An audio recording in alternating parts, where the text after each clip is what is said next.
Coming up on this episode of Bro Do You Even Talk Pinball, Steven Silver from Multimorphic joins us to talk about their brand new game, Heist. Plus the latest pinball news, your Q&A, and more coming right up. Double super jackpot!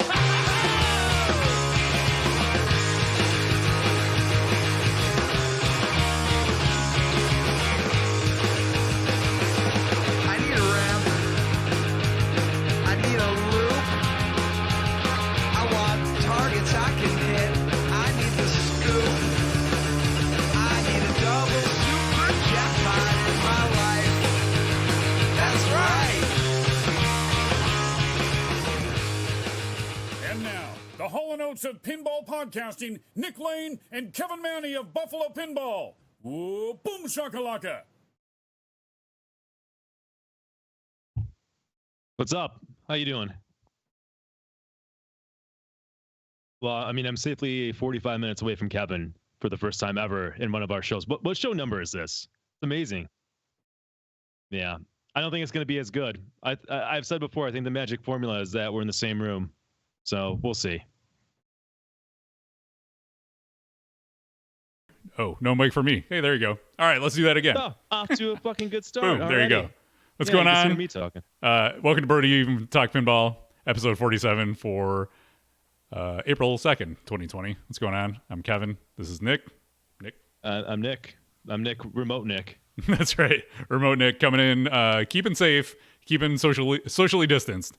And like Nick said, this is an experiment. You know, he thinks the magic comes because we're in the same room. But we're gonna work with what we got. You got to kind of play by the rules you're dealt. So there you go. All right. So let's without further ado, let's get into thanking our partners for the night. Premier sponsor of Buffalo Pinball this year, Pin Stadium, pinstadium.com. App controlled LED lighting for your pinball machine. Looks great. Lights up the whole playfield. Nice even lighting. Save 10%. Use coupon code Buffalo. Double Danger, ddpinball.com. They make awesome shirts, hats, swag, pinball related stuff. They had some cool stuff that just went up that was supposed to go to TPF, but since nobody's going to TPF, they're selling it on their website.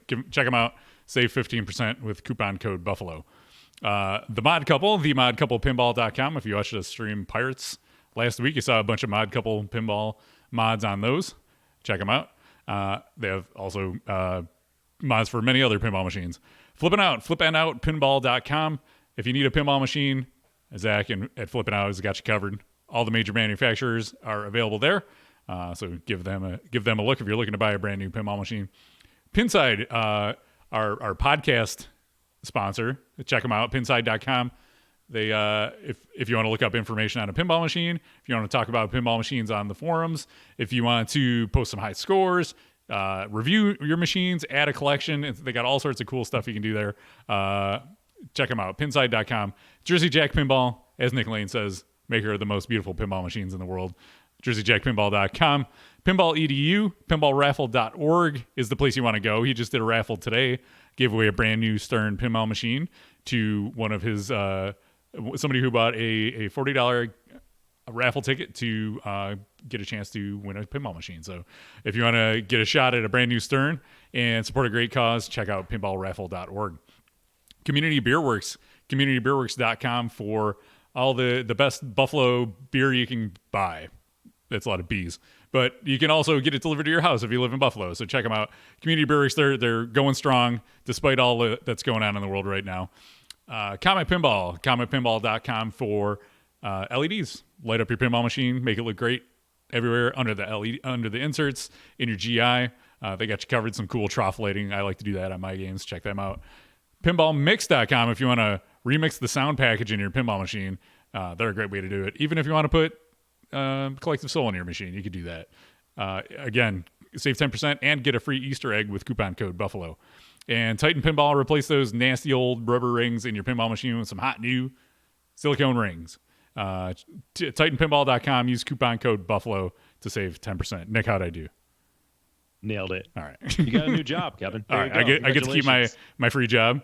All right. Yeah. So without further ado, let's welcome aboard our special guest, Steven Silver, creative director of Heist from Multimorphic. Steven, how's it going? Hey guys, how's it going? It's good to hear. Yeah. So he's eventually going to pop up onto the screen. So Maybe. maybe. So how Skype is going to kind of switch on its own when people talk. So bear with us here. So let's get started. Your Facebook bio says that you're a freelance editor, animator, and motion graphics artist. So how'd you get involved with pinball, and describe your role on Heist? Actually, today is my 9-year anniversary of buying my first pinball machine, the Star Wars back there. Oh, nice. But Yeah. I saw that on Facebook. I was going to ask you what game was your first one, so that's cool. Yeah, we got that from Ed Vanderveen, runs the Texas Pinball Festival. But yeah, no, I got into pinball 9 years ago. I made a trip. I was up to Dallas to go buy the game. I was also buying my engagement ring for my girlfriend at the time, who's my wife now. And so that was an excuse to get out. That was a very, very expensive weekend. But I came back and with the machine and that. And so I've been doing that ever since, and getting into the hobby ever since. Mainly the reason I did is I work with a guy named David Van Ness, who works for Spooky Pinball. He's creative director at Spooky Pinball. He does all their animations and stuff for them. But 10 years ago, he hired this Australian guy who was really into pinball, and he was he was driving up to Arkansas to go buy his first pinball machine in a long time. And I was like, why are you going to spend all that money on a single game? Like, I loved pinball as much as anybody, but I just didn't get like the appeal of it. And then I started going to local tournaments with him and caught the bug and felt like I had to have one or six was my joke. And now I've got a room full of them. So, I've been collecting since 2011, and then I've been going to the Texas the shows with like the Houston Arcade Expo and Texas Pinball Festival since 2010. And I met Jerry at TPF 2012, I believe. He showed up with the very first prototype of the P3, which was the white box that had the fixed back playfield and the smaller screen with the slingshots floating, but the flippers in there. And I thought that thing was amazing.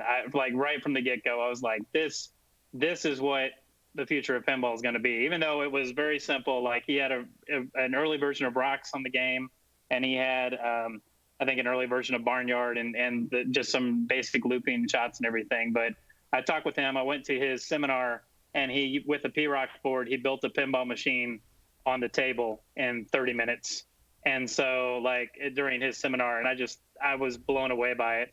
And so I reached out to him, and before long, I started working with him doing his videos. The first video I did for him was for the second prototype that they put out. And I've been doing the videos for Multimorphic ever since. And then about 2 years ago, we started on the process of doing Heist. That's awesome. So what else is in your collection? So I can see the four behind you are Heist, conveniently enough. We got Johnny Mnemonic, Whitewater, and Day Star Wars. What else you got? I've got a skateball. I love skateball, and that era of Bally games. I've got a World Cup soccer, and I've got like 1970 Gottlieb play ball I won in a raffle from the Lone Star Pinball Association, which is a museum out in Hockley, Texas, that was run by a guy named Dan Ferguson that passed away recently, and he was a cornerstone of the Houston community. And so that machine will be special to me for a long time. That's great. So. Yeah, great memories right there. So, since you're an animator, did you do all the animations in Heist, and what kind of animation work have you done in the past? Where we know you from? I mostly I've been in Houston for almost 20 years now. Like I do broadcast commercials. I'm an editor and animator, so I've done broadcast commercials and animations. I've done a lot of explainer videos on the web and things like that. The things you've probably seen is if you've seen a Multimorphic video in the past 8 years or so, that's been me, all the animation and everything there. I've animated on there's educational feature films that we've done and stuff like that. So just storytelling in general, visual storytelling has been my main focus for most of my career. Nice. So what did you do? You did all the animations on Heist then, or? Yeah. All the animations on Heist, besides some programmatic things that are happening, but yeah, all the back box art and all the mode screens and stuff like that, all these animated elements and stuff I did. So the assets were created by a Houston artist in town. His name's Jose Fernandez. He's the artist for the Houston Arcade Expo. Just does a fantastic job, and he's done the shirts, and I've animated all the Houston Arcade Expo spots for the last 5 years, 6 years or so, and I've gotten to work with Jose's art in the last couple ones. So I reached out to him and I was like, hey, I need to get you on this game, and I'm really super happy I did. I love his look, I love his character design and everything like that. But yeah. Yeah, so I'm showing for the video viewers, or I'm showing some of the pictures of the playfield. Was this your first pinball machine design, or how walk us through kind of the creative process behind Heist and the playfield layout? Yeah, so I mean, about 2 years ago, Jerry reached out to all of us, and we basically had everybody that has participated in the multimorphic scene. I worked on some things with Lexi. I worked on worked with Rory Cerneda to do the intro and the victory mode whenever you beat the wizard mode. We've got videos for those, and I did all the promo videos for those, and I worked with them on recording the voice talent, the voice calls and everything for Lexi. I actually got all Houston talent to come in and do all the voice calls for Lexi. And then but that game was designed, the upper playfield was designed by Dennis Nordman, and then all the rules, and I mean, he laid out the story and everything, and all the rules and game design was done by Jerry and his team of programmers and everything. So mostly Jerry when did Lexi. And then so I've always been involved on the periphery, but we went through and we were voting on theme ideas, and TJ Weaver, who's our main mechanical engineer, came up with the idea for Heist as a theme, and I loved it right away. And so I pitched an idea with the idea of all these characters, recruiting these characters with their modes to go for the big heist against the big bad at the time. And I called him Mr. Big at the time as a placeholder. And I just grew to like the name, and created this Frank Bigelow character. And so after we had decided on the theme, Jerry asked who would want to be the creative director, and I threw my hat in the ring, and he chose me to do it. So after that point, we all got together and pitched ideas, and in pinball, there's the idea of the pinball designer, the person who gets all the credit for everything. But the truth is this game is a product of the team working together. We have a fantastic team of coders and engineers and everybody. And so the layout was basically the process of all of us throwing ideas together and picking the best ones and choosing the best ones and putting them all together. Whenever I came in, I had some major goals that I wanted to do for the game, which was, I like games that are approachable. I've got a World Cup Soccer in my collection, and I love watching new people come up to World Cup Soccer because I'll watch them shoot unlit goals all day long, and they're clapping and cheering and high-fiving. It's just something that's dead simple, easy for them to understand, and they can have fun, whereas they'll go up to another game with a million lights flashing and have no idea what's going on with the game and everything. So I liked it being approachable to players of all different levels, and I liked I wanted the theme and the characters to be approachable to a lot of levels. If you go into these movies, I start thinking about the archetypes that we usually see for these different kind of characters, and it's usually a team of guys with one girl or something like that. And I wanted a pretty diverse team of people so that there would be something for everybody to latch onto if they're playing the game, and mix and match that way. And then the other thing I really wanted with the game was to have physical ball interactions further down in the playfield. I had done a video a couple years ago where we showed some 3D animations of swapping out lower playfield elements. So we swap in a pop-up or a theoretical pop-upper set and change out everything down there. And I said, we've got to do that with this game. We've got to bring more physical elements down on the screen, because we've always said you can do whatever you want on the entire length of the playfield. You just have to re-engineer your ideas over the LCD to float them.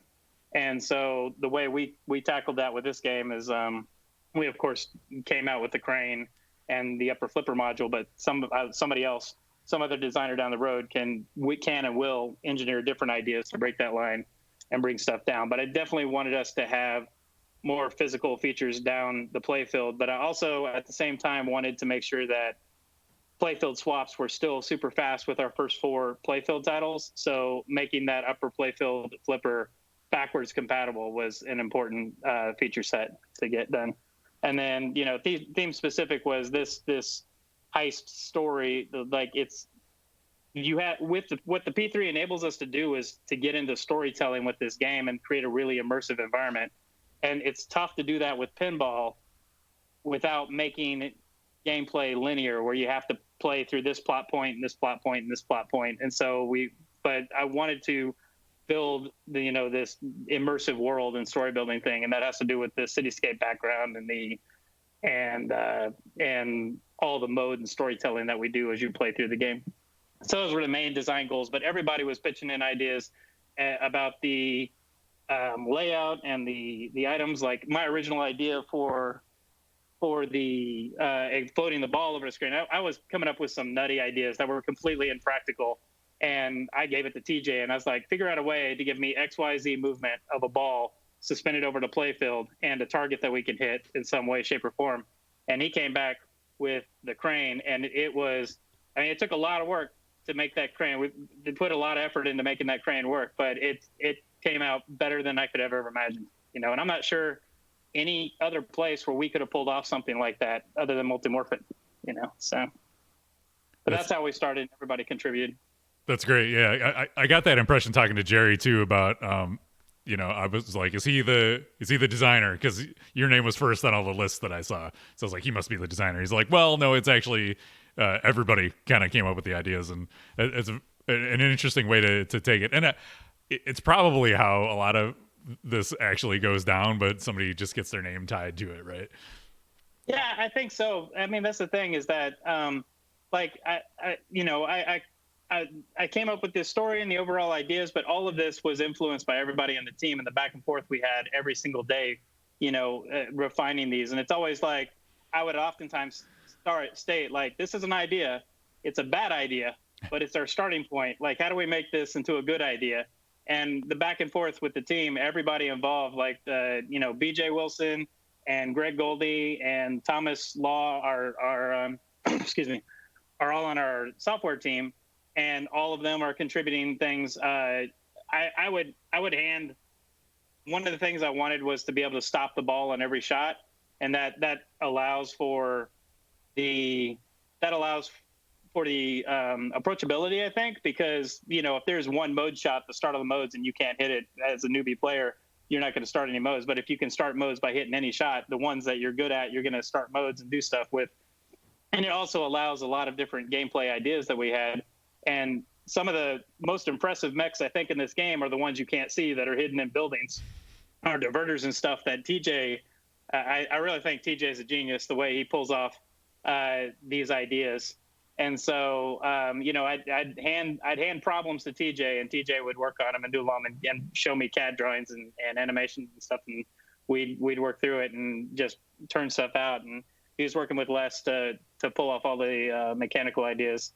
And, I'm going to say this, Jerry stepped back. Jerry talked to me in the beginning, and he said he wanted a couple things. He had some ideas for a few specific ideas on the features, but he's like, I do not want Lexi 2.0. It's not because I think all of us love Lexi. I think Lexi's a great game. I think it's an underrated game. I think a lot of people haven't given it enough of a try to really appreciate it, but they didn't want it to be exactly like Lexi. And we changed a lot of stuff to make it not the same way things progressed as Lexi. And he's like, I want you guys to run with the ball. And if there was ever things we couldn't decide on, or if there were business aspects that had to be decided on, and of course, when we had to get down to working on the bomb to get this thing manufacturable, of course, Jerry came in with decisions, but he's also somebody I leaned on a lot for advice whenever we go back and forth on mode designs and deciding on rule sets and things like that to come up with good ideas. I'd say out of all of us, he's probably the best pinball player, like the best competitive pinball player among us, when we've got some good players and the thing. Well, that's always Those are good. the other ones. So, Yeah. talk us through Heist as from a player's perspective. So I'm stepping up to the game. What am I going to do? What are the objectives? And what would you consider like a good strategy starting out on the game? What should I be going for? Okay, so you walk up to the game. Right now, we've got it to where the intro video plays to set the mood of the world when you press start. And like every animation in the game, even though I worked like crazy on all the animations, you can skip them, right? That's right. I've played pinball games. You're tired of watching them. So we play the animation to set the idea of this world. It's Ocean City, which is named after another member of the Multimorphic family that didn't end up working on the game. He had other commitments, but he gave a lot of ideas in the beginning with the plot. Michael Ocean, he's also the guy that created Skeleton Game, which a lot of these P-Rock based games are based on. So you've got Ocean City, you've got Mr. Big, who came to town, and he basically has bought everything in the city and made the city in his own image, everything. There's lots of big puns all over all the businesses and everything. And the main thing is the police force has been completely corrupted, and it's staffed completely with his goons, his henchmen now, right? So that's it's really obvious that in this world, he's the mark. He's who you're going for. It's his businesses, and then the police and him are who you're trying to avoid. So you step up to the game, you plunge the ball. We've got the upper flipper side shot that goes on the upper playfield is a cityscape of Ocean City. So we've got a lot of buildings in there that are for just world building purposes. Like there's a big news network, and there's other things like that in there that are massive mutual insurance building, just things that are kind of jokes that build the world. But a lot of the buildings are based on the modes. Like on the left-hand side where Wheelman's mode is, there's the parking garage where you steal the car. On the right-hand side, there's the lab where Cat Burglar breaks into. And so as a player, you come in, and the cityscape is scrolling by, and it's showing you like billboards of the city and more world building stuff. One thing about the scrolling cityscape, that's an idea I had early on. You've got this big screen, and we wanted this home mode to play, but I didn't want the original idea was to do just like Lexi and do these full screen mode changes and everything. And Jerry came back and he's like, no, this is too much like Lexi. Let's make it to where these modes are more stackable, to where we don't change we keep everything grounded in the cityscape. So that's why we've got these mode windows that pop up. When you play a mode, you can play a mode and you can stack multi-balls and stuff on top of it. So you're playing through, and every time you hit a player shot, they fly forward and you see their little name bar fill up, so you can see their progress as you're building up the characters as you go, right? And if you hit any shot 3 times, we grab the ball off the playfield, we start that player's mode, right? At the same time, you can do combos in this game where you're looping around combos, and you can hit the side loop shot. That's the skill shot we've got right now when we start the game. The side loop shot, which feeds back around to that upper flipper, so you can get looping going on if you want to.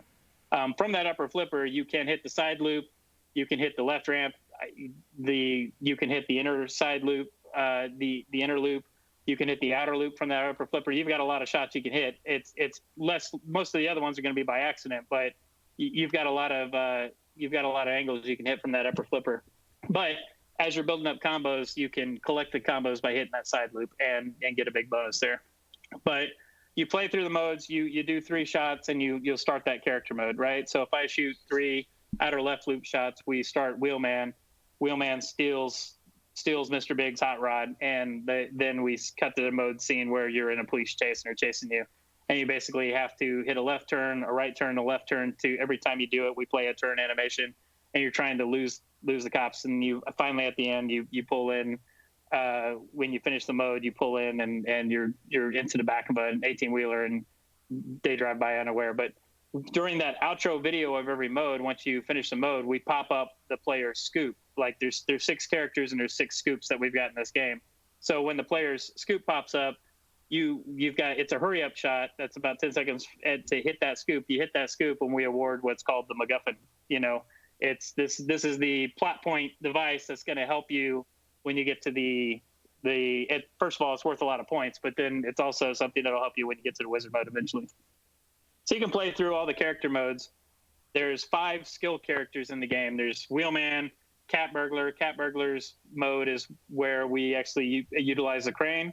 We divert the ball from the left ramp, kick it over on what we call the high wire, where she cuts across the city skyline in the back and goes over to the right hand side, and we load her up on the crane, the ball up on the crane, and then we bring the crane over where she's basically she's using a zip line across the cityscape to go into the lab, and we're dangling the ball over the lab where it's higher than you can hit. The ball is up on the magnet, but it's higher than you can hit, and we've got 4 shots lit. You've got to collect all 4 parts for her mode.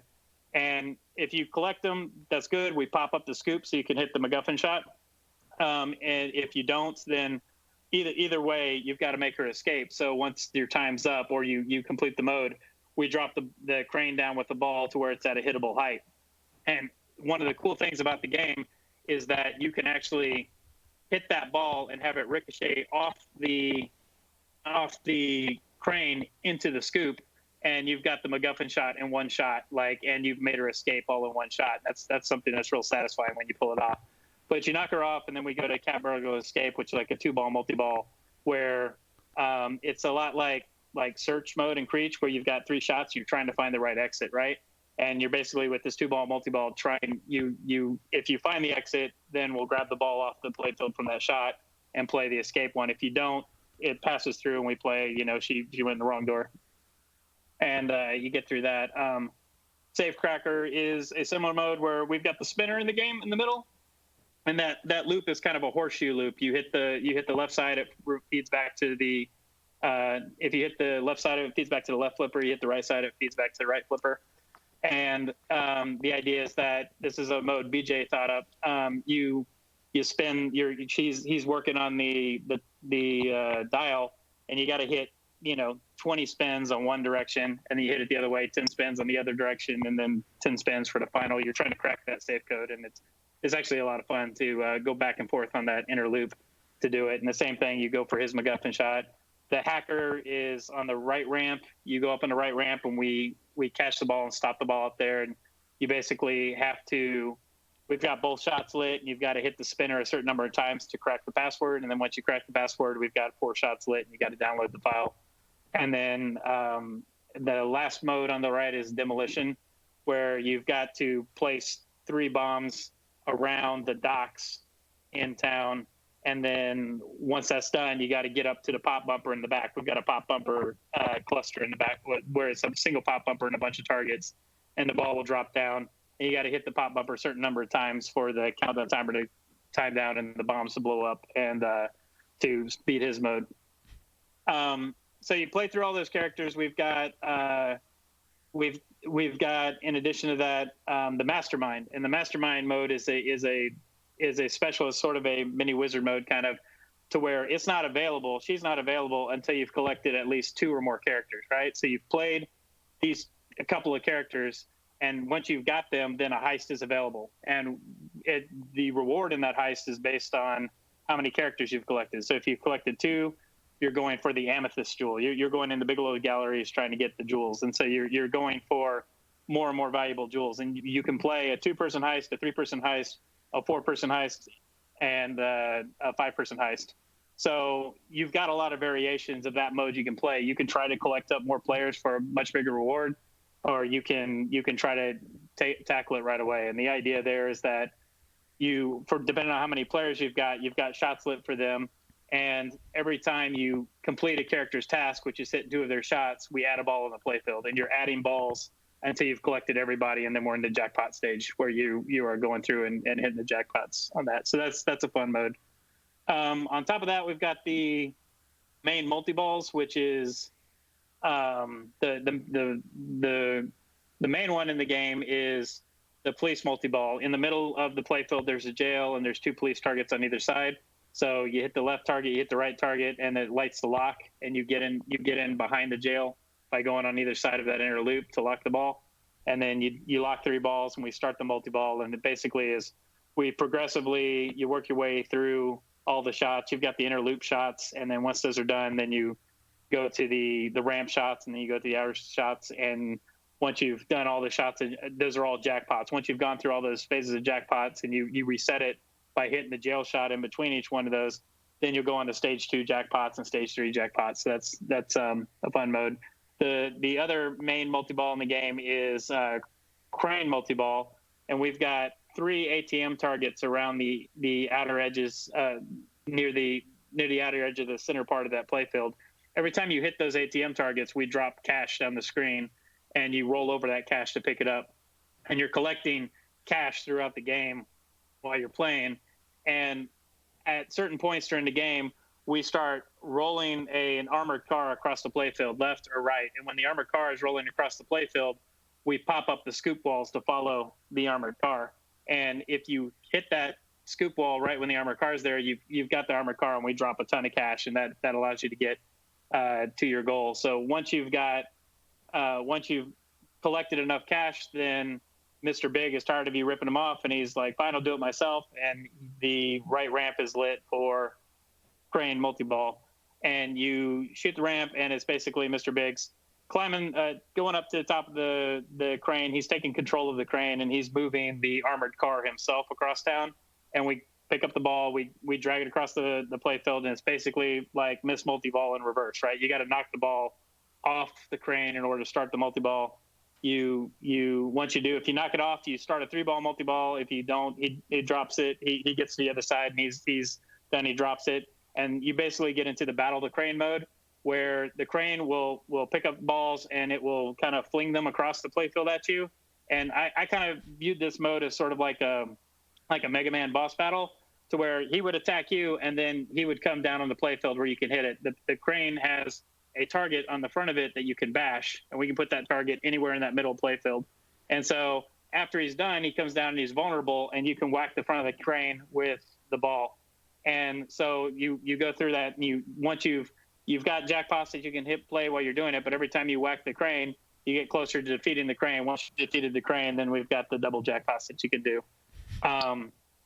All the crane multi-ball, police multi-ball can be stacked onto any player mode, and you can stack, Mastermind Mode, crane multi-ball, and police multi-ball all on top of each other if you want to. You can have a 5-person heist running at the same time as police multi-ball and crane multi-ball at the same time, and it's just nutty. You've got the crane throwing balls around at you, and you've got all these jackpots lit and everything, and it's a lot of fun.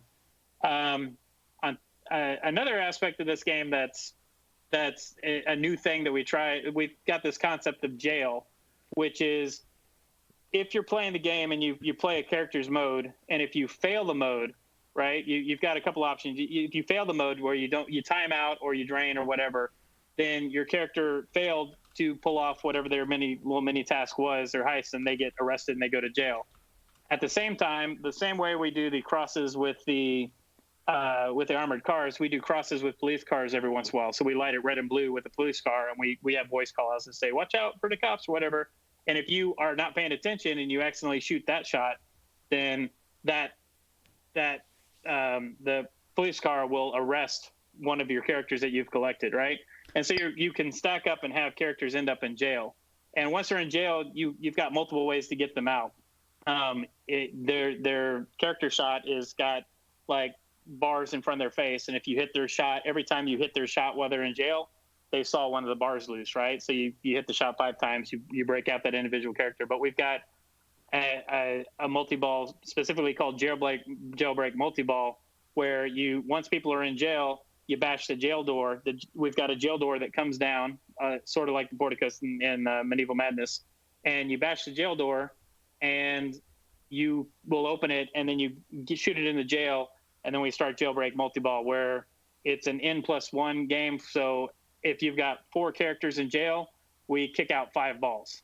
And it's this idea of a subtractive multi-ball, to where you've got 5 balls on the table and you've got shots lit around. And because we can grab the ball from any shot, if you hit that character's shot, we grab that ball off the playfield and that character escaped, right? And the idea is that you gotta try to make all the shots, get everybody out of jail, and get back down to single ball play.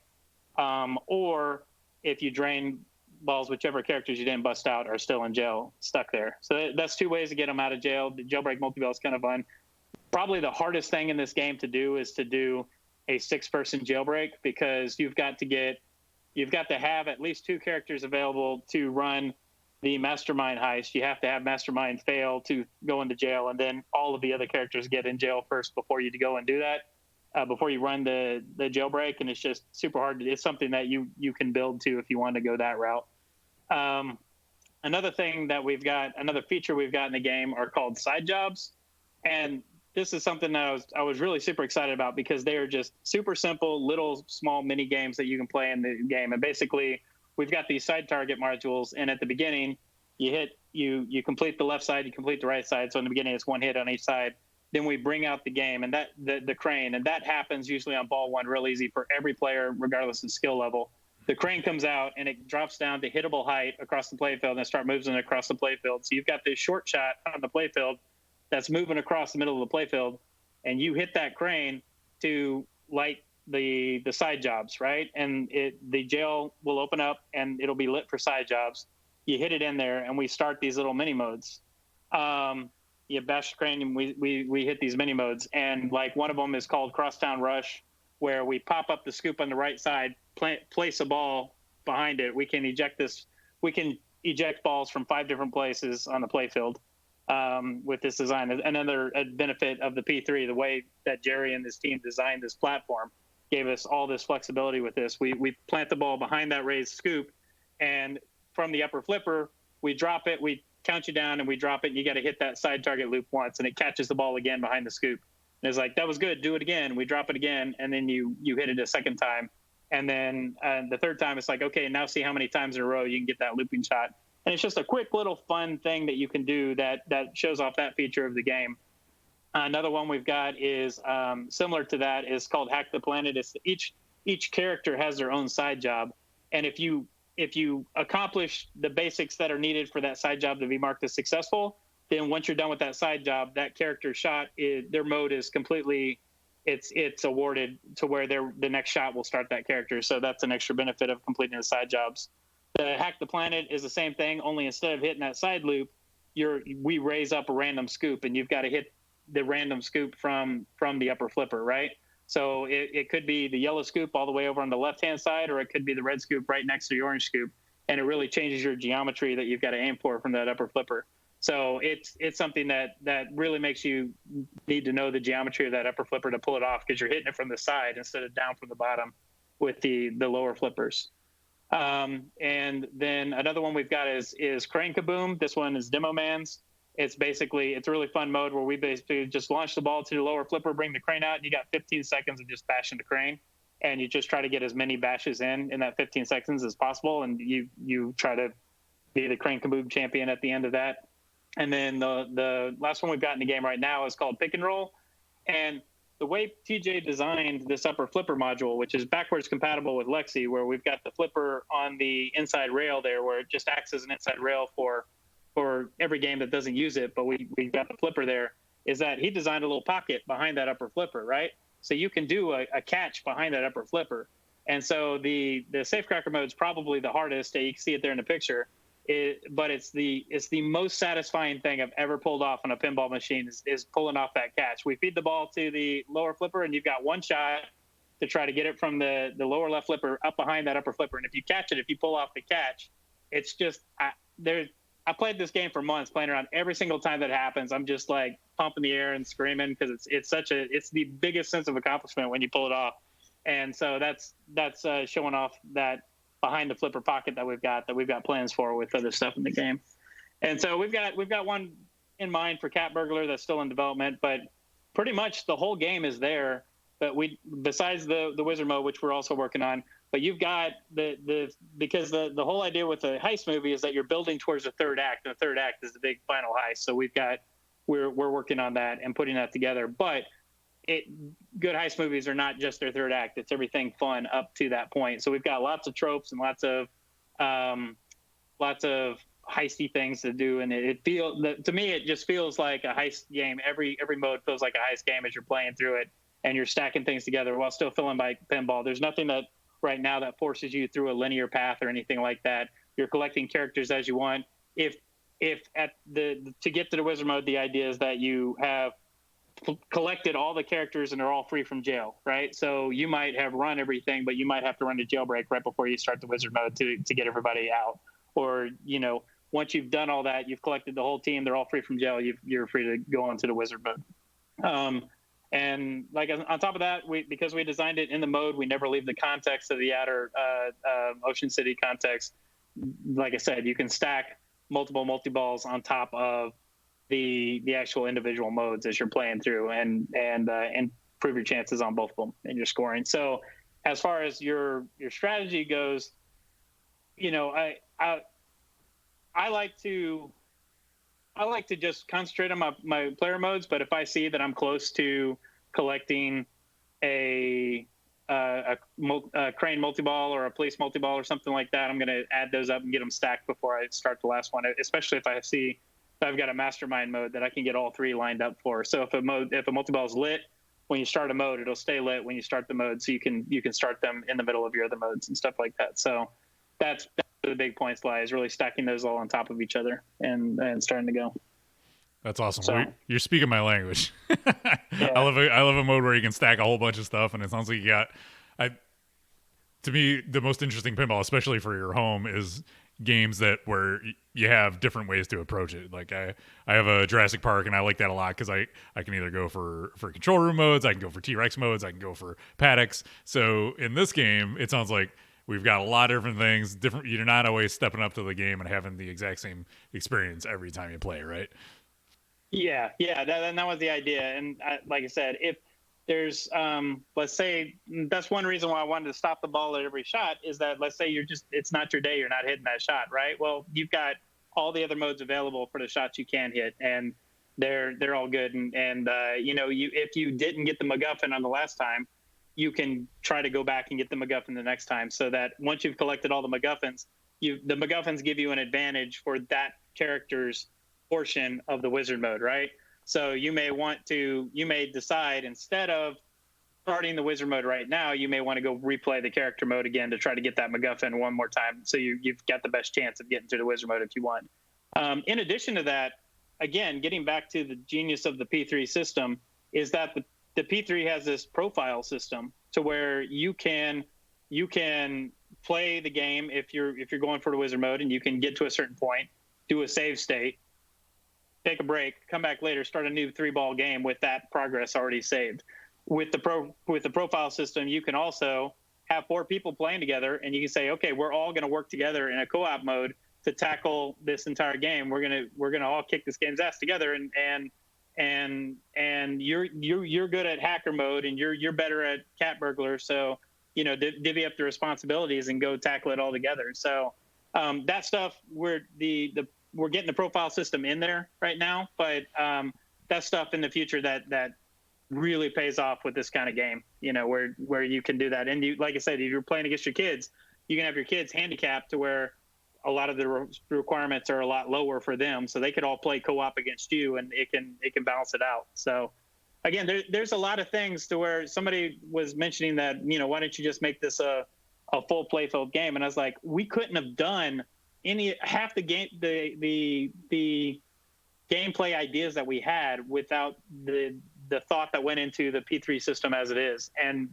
that's something that's super, like, all of that gives us all this flexibility to do these gameplay ideas and stuff. Like, I'm not sure how I'd pull off this whole cat burglar mode where we've got her actually physically dangling over to Playfield, and without that interactive art to actually sell it, at the game. You can put a little monitor up there or something like that.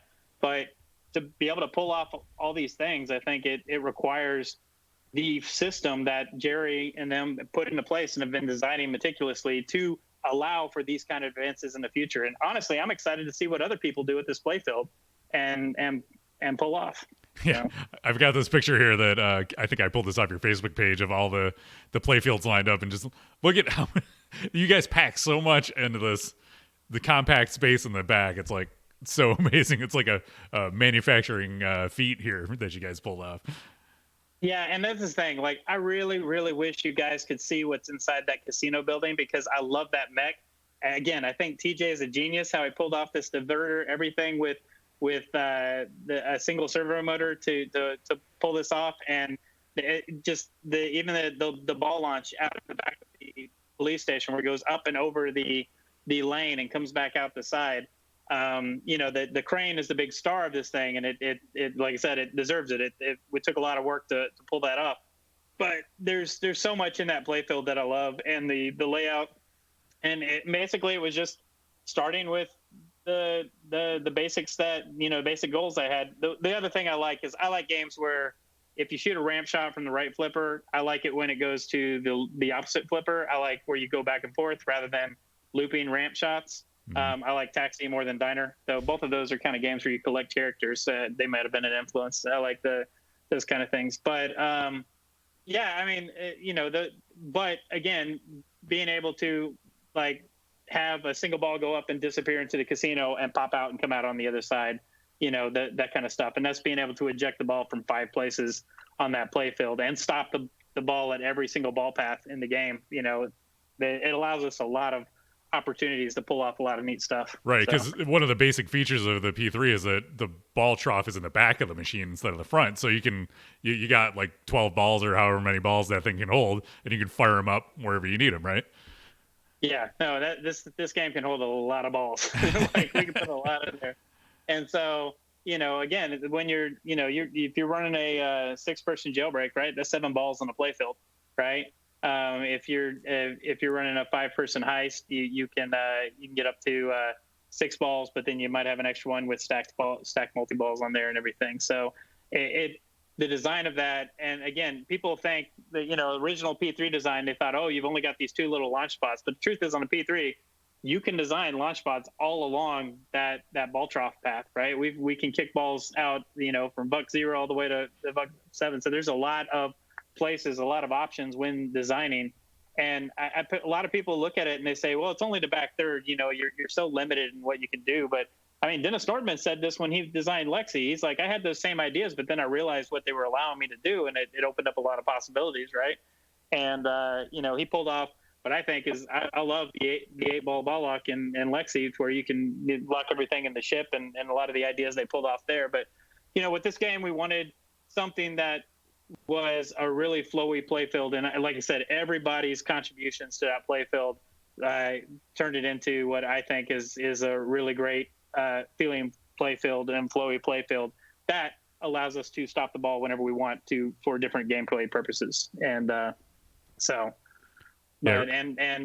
you can, like I said, you can pull off side loop shots during multi-balls for bigger jackpots and things like that. So. Yeah, it's awesome. It really kind of sounds like the best of both worlds when it comes to, because that's the other thing that keeps games interesting, in my opinion, too, is like when the balls do unexpected things. Sure, I can loop this shot 100 times if I want to, but the game's eventually going to grab it and make it disappear and make it appear somewhere else, and all that stuff just makes pinball more interesting, I think, when it surprises you, right? Yeah, and like in that very first prototype playfield I was talking with Jerry about, he's like, yeah, we can do virtual ramps where you shoot up one ramp and we can immediately at the same time shoot it out a different spot, so it looks like it's seamless and things like that. And so, like I said, we solved a lot of the problems. We brought physicality down the playfield with the crane and with the upper flipper, but somebody else is going to do something else and is going to everything over that lower flipper. It's all on rails. All of it can be swapped out, right? That side target module swaps out pretty easily. You've got to run some new cabling and stuff like that to get it up. Once that's in there, because it's backwards compatible, you don't have to mess with it again. You can swap back in Lexi and Cannon Lagoon, which I love Cannon Lagoon. I love all the P3 games, but I love Cannon Lagoon, like especially like with the latest software versions they've done. And my kids, and that's the other thing about this platform is that, like, Heist is built by me, is built for me, these kind of things. But my kids love the little mini games. They love rocks. They love all this stuff. Everybody, there's something for everybody in your house with this gaming system. And every new game that we make increases the value of the entire platform, right? Every person who owned a P3 before this got Heist with everything that we crammed into that playfield. And I'll say this, I fought to keep everything in, and Jerry let me keep basically everything in. Like we went through, redesigning things for manufacturability and for portability and stuff. But I mean, all those buildings and everything in there, like some of those are just for, like the world building aspect of it, right? But that everything in there was in that game. We were able to do that. People are able to get this for $27.50 if they own a P3, right? That seems like just an incredible, crazy value to me out there. And, you know, I got my P3 a while back at the Houston Arcade Expo, and I brought it home, and I was thinking this was my first new unboxed game.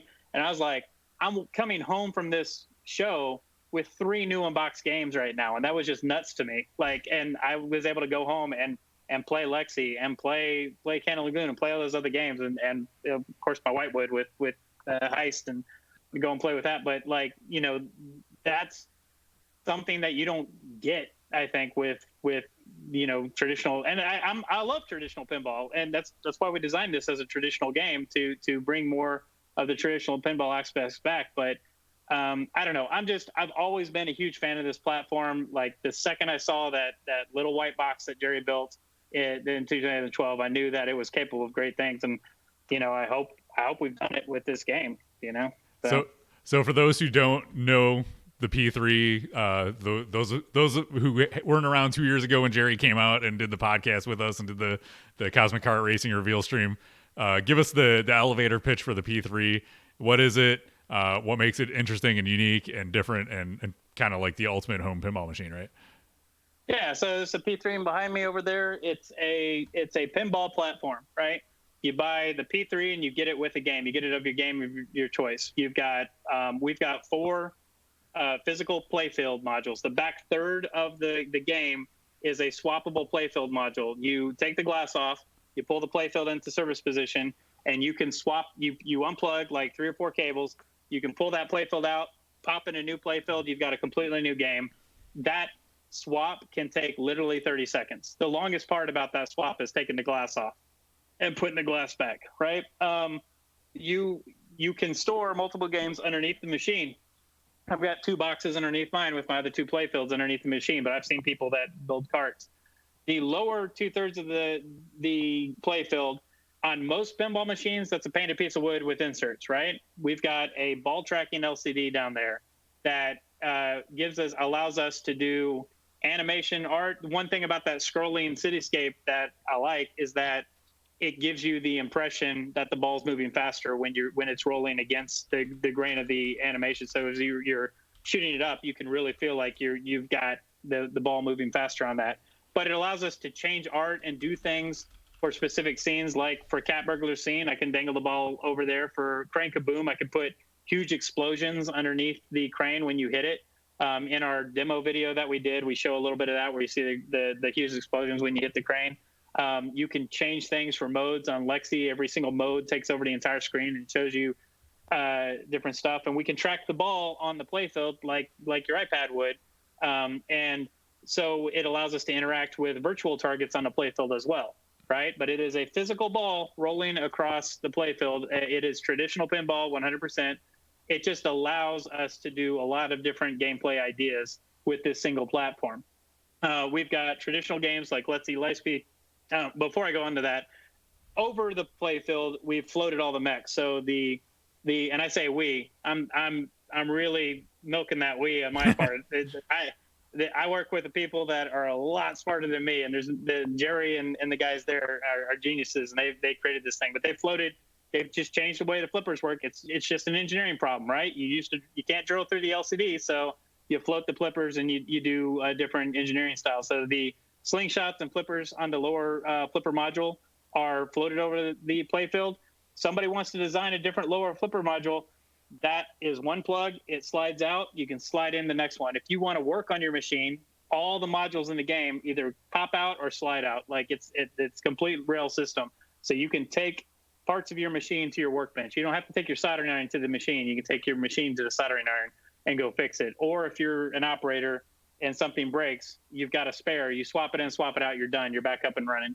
The side target modules. We had the standard side target modules for the first 3 games. We redesigned one for this game to where we can swap them out and do something new there. Between the screen and the upper playfield, we've got our wall scoop assembly, which means anywhere along the length of that playfield, we can pop up a scoop, or we can pop up a wall, or we can pop them up, both of them. So you can put up in Lexi Lightspeed, we've got a mode called Warehouse Mode, where we pop up all the walls and scoops, and we drop one of the walls to where you've got doors in the warehouse. So you've got a bunch of crates and you're bashing virtual crates on the playfield and collecting parts. And then you go through the doors to go through different rooms during that mode to try to collect all the parts, right? We've got a mini game called Rocks that pops up all the walls and scoops, and it's like asteroids. And you're basically breaking apart asteroids, and then you've got your escape where you go through the walls and scoops. So, and all the playfields have access to our ball trough, our infinity ball trough in the back, where the playfield designers, anybody who designs a playfield for this game, can design anywhere where that ball kicks up and kicks out from the back of the playfield and comes out to the playfield. We've got it to where it rolls directly out on the playfield level. We've got it to where it comes out the wire forms, goes to either flipper. You can do whatever you want with kicking these balls out into the playfield. It just gives you a lot of options along those ways, along those means. And it's a platform that we are developing games for, but third parties can develop games for. And we've had people that have written games for existing playfields, and third parties can go out and build their own playfields. And if you saw that picture where we had them all lined up, manufacturing a playfield of that size is a lot different from having to manufacture a whole pinball machine. So we're real excited about seeing third parties come to the table and deliver their ideas of what a playfield should be. Maybe they design a lower flipper module, a lower playfield module with an upper playfield that they can sell on the platform. And so, again, the whole idea is that this improves pinball ownership for the owners. The maintenance is easier, and you've got a variety of games. It saves on space, and with one machine, many games, endless fun is the motto of the company. And so this is, with that in mind, this is the fourth physical playfield that we've done. It's the third traditional pinball machine that we've done. Cannon Lagoon is a more redemption type game, a simpler game, and that playfield allows a lot of different software games that come along with it. But the first game that we released was Lexi Lightspeed, Escape from Earth, and it's a traditional pinball, 3-ball pinball machine. I think it's a fantastic game. I think more people should play it and give it a shot. Cosmic Kart Racing is a game that's both a non-traditional and now, thanks to Cosmic Kart Racing 2.0, a traditional pinball machine as well, to where we've got career mode on that game where you can go through and build up your aspects in a 3-ball traditional pinball game to try to build up your specs for your car before you go and do these races. Or you can do the arcade mode where you're basically doing a kart race game against other karts. And with that game, we have networked play where you can have two machines side by side and play against two people, or you can play against four people, or we're soon coming as the internet connectivity where you can connect with other P3 owners on the internet. So if your friend has it, and let's say you're quarantined and you want to play with your buddies across the street, you can pair and link your two P3s and play that game. And then the code word for this game was Quattro because it was the fourth playfield that we were doing, and this is Heist, where we've basically taken all the heist tropes out there and crammed them into one game that we hope is super fun. And it's probably the most immersive game we've done with all the world under glass building that we've done and all the world building we've done in the game in general with the call outs. We hired 7 voice actors in the game. And a lot of people from Lexi came back and did voice work on this game. But we've got, for all of our different characters, we've got, I do a little voice work in there, but I wouldn't call it voice acting. But we recorded all that in Houston, Texas. There's just, we've got a voice call system where to tell the plot of this game, we've got characters talking back and forth to each other, but we've also developed the system to where, like, higher priority callouts won't get blocked by the conversation going on. We can push that down, and that's, again, I think our software team has been absolutely fantastic in tackling all the challenges we've had in this game. That's BJ Wilson and Thomas Law and Greg Goldie. All those guys have done amazing work pulling this game together, and again, taking. I don't know anything about coding. Like, I'm terrible. I'm the guy like, why can't we do this or that? And they're like, well, that's actually a lot of work. And so, but they've listened to all these ideas and processed it and turned out what I think is a really super fun game to play. And it's my favorite game in the collection, but I'm biased. So. I don't blame you. I'd be biased too. Yeah. And it sounds like an amazing game. So you mentioned quarantine earlier. How is this whole crazy coronavirus thing impacting what you do, what Multimorphic does, and how are you guys working through this? I mean, this thing is just bad for everybody. Like it's bad for everybody's hurting with this. But I'll say this: we were looking at a TPF launch, and we were heartbroken that this happened and we couldn't launch a TPF. We wanted everybody to get out there and get their hands on it and get to play it. But it was a right move by everybody to go inside and quarantine. I know that Jerry and the team did an enormous amount of work prepping for this launch and getting all the parts in and doing stuff and overcoming. You gotta understand, this is hitting us now, but this was hitting China. It's called COVID-19 because it started in 2019 and China was shut down at the end of the year. And if you're looking for parts, you're looking for your vendors for doing these things. There was a lot of challenging issues that we had to go through, that I say we again, that Jerry and the guys had to go through, and they worked like crazy to overcome those things to where we'd have enough machines built for the launch. And the plan worked. Like we got enough to, you saw that picture where we had, they were building machines and got them out. Since that time, I know that the lockdown orders happened, but there's people haven't been going into the factory to do stuff, but there's advantages to way Multimorphic handles everything to where they are able to take this home and do the play testing, do the testing and the shipping of the built machines that we have right now and sending out and meeting orders with the existing stock that they have now. So that's the way that it's happening right now in the company. Anything more than that, I'd have to pass off to Jerry because he's the one that's dealing with that all the time. I'm luckily don't have to deal with that. But if worse games are worse and it was an extended period of time before they could get back in there, they could, again, because of the advantage of the P3, they could move some of that manufacturing into their homes and pull it off to keep meeting orders. So. Great. So we got some Q&A from our viewers and listeners.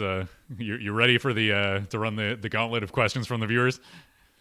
Run it. All right, here we go. First one's from Skip Natty, fellow streamer here on the channel. He says, during the design of Heist, are there specific limitations imposed on the design as a result of working on a game for the P3? Yeah, so this is something that I come back to, is that every game has limitations, right? Every pinball machine has limitations, but no matter what, you're restricted in the amount of space you have and everything else. One thing about the P3, though, is that because of the design challenges that we have in a lot of different areas, it allows us to think out of the box when solving those decisions. I'm trying to think of another situation with a traditional pinball machine company where we would be able to make something like the crane we built here, right? That we would be able to put that research and development that we did to pull off that device, because a device like that makes much less sense on a painted piece of wood with inserts and things like that, right?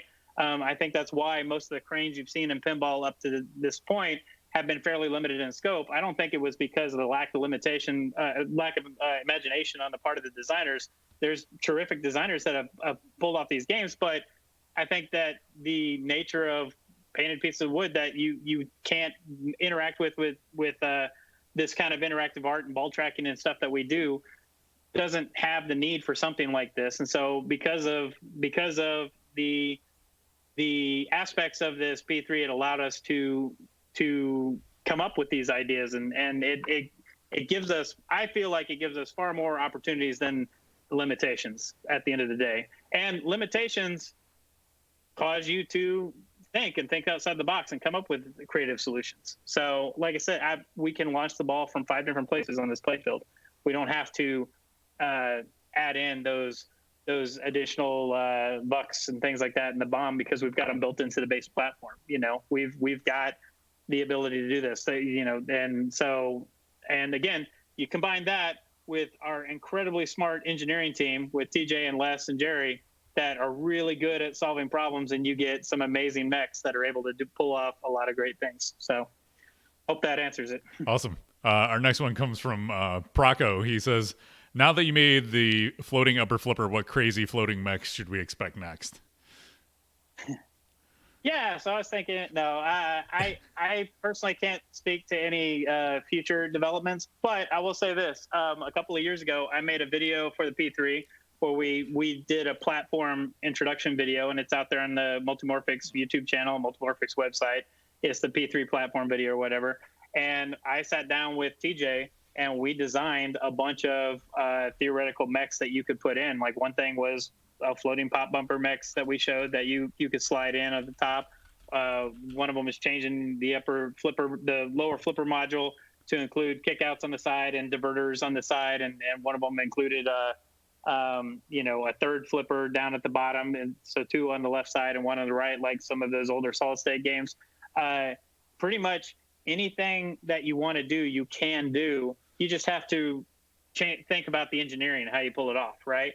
If you want a ramp down the playfield, you just got to float it around the playfield. You might have some wireforms that come together and come up. You can extend some ramps further down the playfield if you wanted to. You just have to. There's trade-offs with everything, right? If it goes over the scoops, you may not be able to use those scoops in that game, right? Or you may have to design it in such a way that they can lift the scoops. So there's all sorts of ideas floating around. We don't have any specifics that we can talk about right now, but I'm honestly really excited to see what the next designers do and third parties pull off with trying to think outside the box and re-engineer these things that we've seen designed the same way for 100 years. So awesome. Yeah.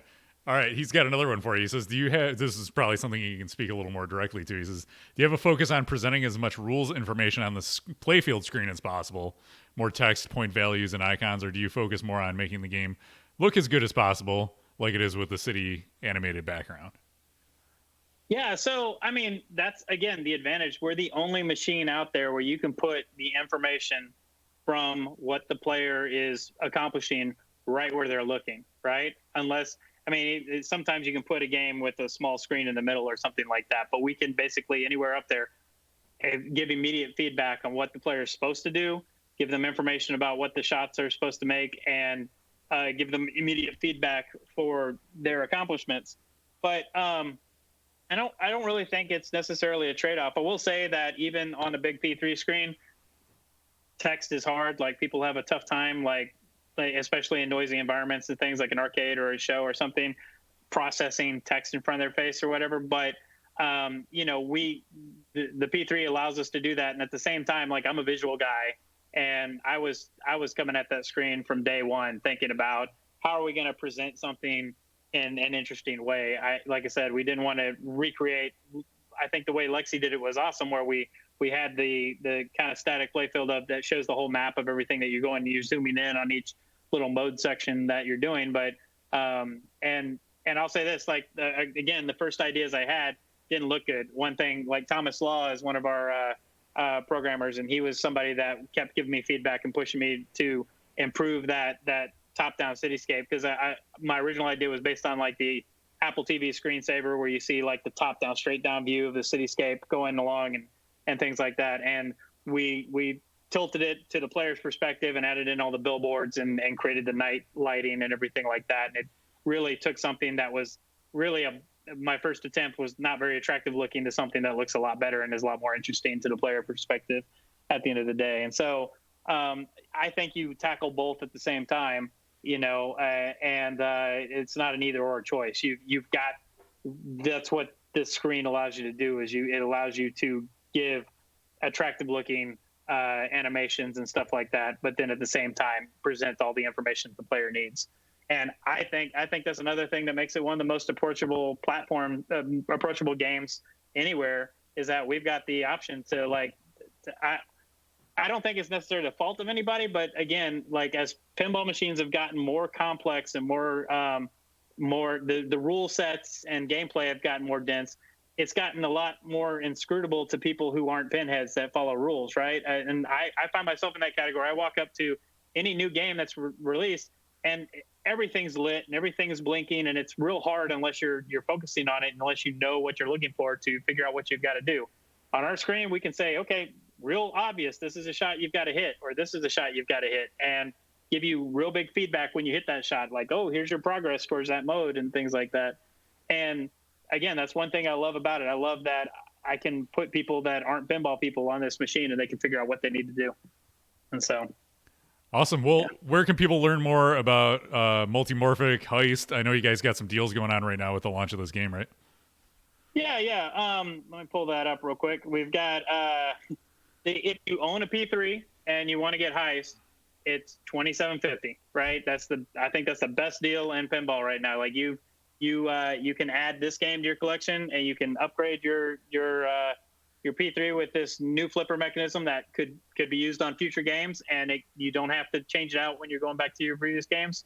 Right now, we've got a deal going on where you can get a P3 with the game of your choice. You can get Heist, you can get CCR, you can get Cannon Lagoon, or you can get Lexi. You get any one of those games, plus the back box display, and it's $99.95. So $9,995. That gets you into the platform with one game, and then you've got access to the entire library. Like, let's say later on you want to go and add these other games. Maybe you want to get something for your kids, or you want to try out the rest of the platform. You can do that. And we've got various other packages, but the big one is if you want to get the entire platform with every game that we've made, all 4 of our upper playfields, plus every single software game that's available for the P3, the entire system, $15,995 gets you everything in the entire system, and you and again you bring home 4 new in-box individual games. 3 of those are full featured traditional pinball games, and 2 of those, because one is a dual purpose, are interesting new takes on pinball. Plus every software game that we've done out there. Heads Up is super fun. The Lexi Lightspeed Secret Agent Showdown is just a quick multi-ball thing. You get all of those. You get all those games out there. Rocks. I love Rocks. My kids love Barnyard. I remember people were paying you money to play Barnyard on your feed before, and and you get everything in there for that one price, and it's just an incredible value once you put it all down. And as time goes on, and as we build more games, this platform gets more valuable to you as the owner. You've got a choice of a ton of content, and I think it's a great deal. You can reach out to the website for us is multimorphic.com. That's where you can get more information on the game, and you can see pricing packages, and you can talk to your local distributor. Sure. So and also, if you want to check out the Buffalo Pinball YouTube channel, I did a whole series of videos when you guys lent me a machine a year or so ago. So if you want to see gameplay of Lexi and Cosmic Kart Racing and Cannon Lagoon and all that stuff, I've got a full playlist of that up on YouTube that you guys can check out. Yeah, lovely. Nick, it was a lot of fun watching you guys beat up on CCR last year. So. Yeah, so Jerry gave us the beat down, but that multi-ball lock, the staged balls on the ramp are so cool. Yeah. Nick, you've been quiet over there. You got any questions about Heist, or what do you think? Yes, thank you, Kevin. Steven, do any of the audio tracks feature a saxophone in them? Oh man, I'm trying to think. Well, Jonas Horquist is our audio guy. I meant to give him a shout out earlier. He's done an amazing job with all these things. I gotta think we put a sax in there somewhere. I mean, we were really hitting hard, like all the heisty kind of tropes and music and things like that. And we got it's very brassy, lots of horn sections. So I'm just gonna say, yeah, there's probably a sax in there somewhere. So thank you. I yield my time. Nick with the hard-hitting questions. I love it. Yeah. Well, Steven, thanks so much for joining us. Really appreciate having you here. And good luck with Heist, and I can't wait to play it for myself. Yeah, real quick, if I could give a shout-out, Space City Pinball League. I think it's the best pinball league in the world, so you guys check it out. And the Houston Arcade Expo, it is the best pinball party ever. I know that there's lots of other bigger shows and everything like that, but come and check out our show in Houston. It's a little show with a lot of heart, and it is a lot of fun. And every year you're going to be able to come out to the P3 booth and talk to us, and we'll be at TPF as well when TPF comes back. And I hope y'all could do that. Check it out, and everybody stay indoors. Don't go hanging out with people. Like, just let's get through this right now, and then maybe we can, get back to seeing each other at shows in the future. But for right now, everybody stay indoors. Absolutely. There's plenty of pinball to play in the future, but, we got to make it there safely. So stay safe down in Texas. Say hi to Jerry and the crew for us, and thanks for joining us tonight.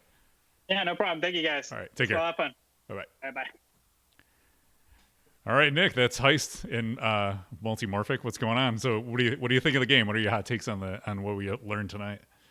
Sounds like there's a lot there. I think we took home any message. There's a lot to it. There's a lot to this game. It's accessible for new players. Obviously, that they put time, effort, and thought into that. But there looks like that there's enough content there for players like you and I who crave a deeper game. So yeah, I'm excited to play it. It's always nice to play something new and something different when a pinball team creates something that's not like anything that we've seen before, right?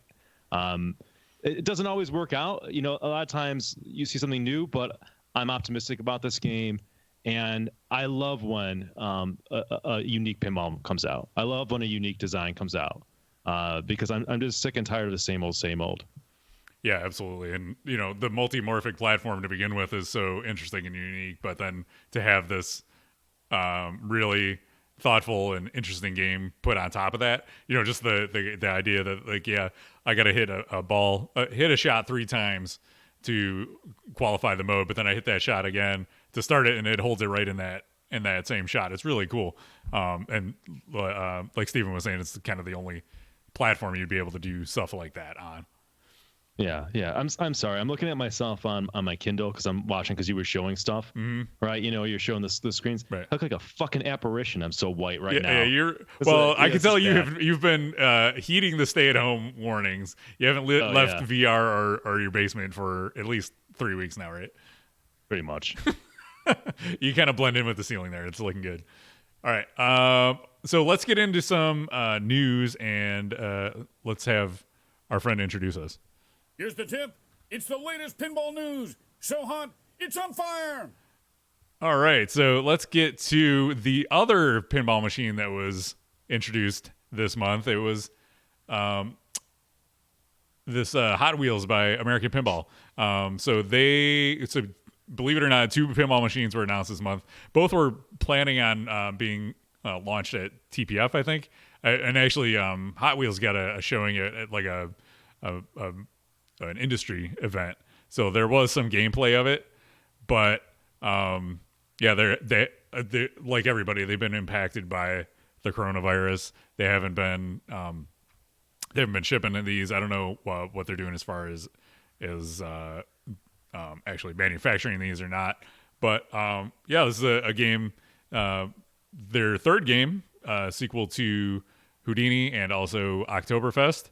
It's got let's see if I got there's kind of an overhead shot of this game. It's got an orange ramp and a blue ramp, kind of in the vein of the classic Hot Wheels tracks that you remember.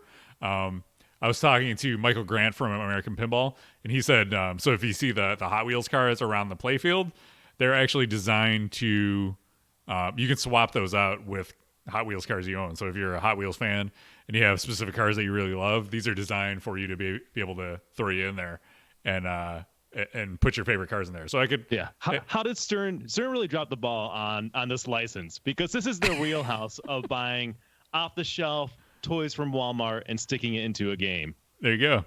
This would have been great for them. They've been doing Hot Wheels cars in their games for at least since Sopranos, right? That's the earliest one I can think of. Yeah, they're probably like first. Yeah, look at that. What do you think of of what you've seen of Hot Wheels so far? So I've seen next to nothing. Those pictures that you're showing, though, I got to say, whoever took those pictures, like the way they're framed, the lighting and stuff, they're really good. Right? Yeah. Those are good. I assume that they're promo pictures. Yeah, they are. I got these from American Pinball. No, those are good.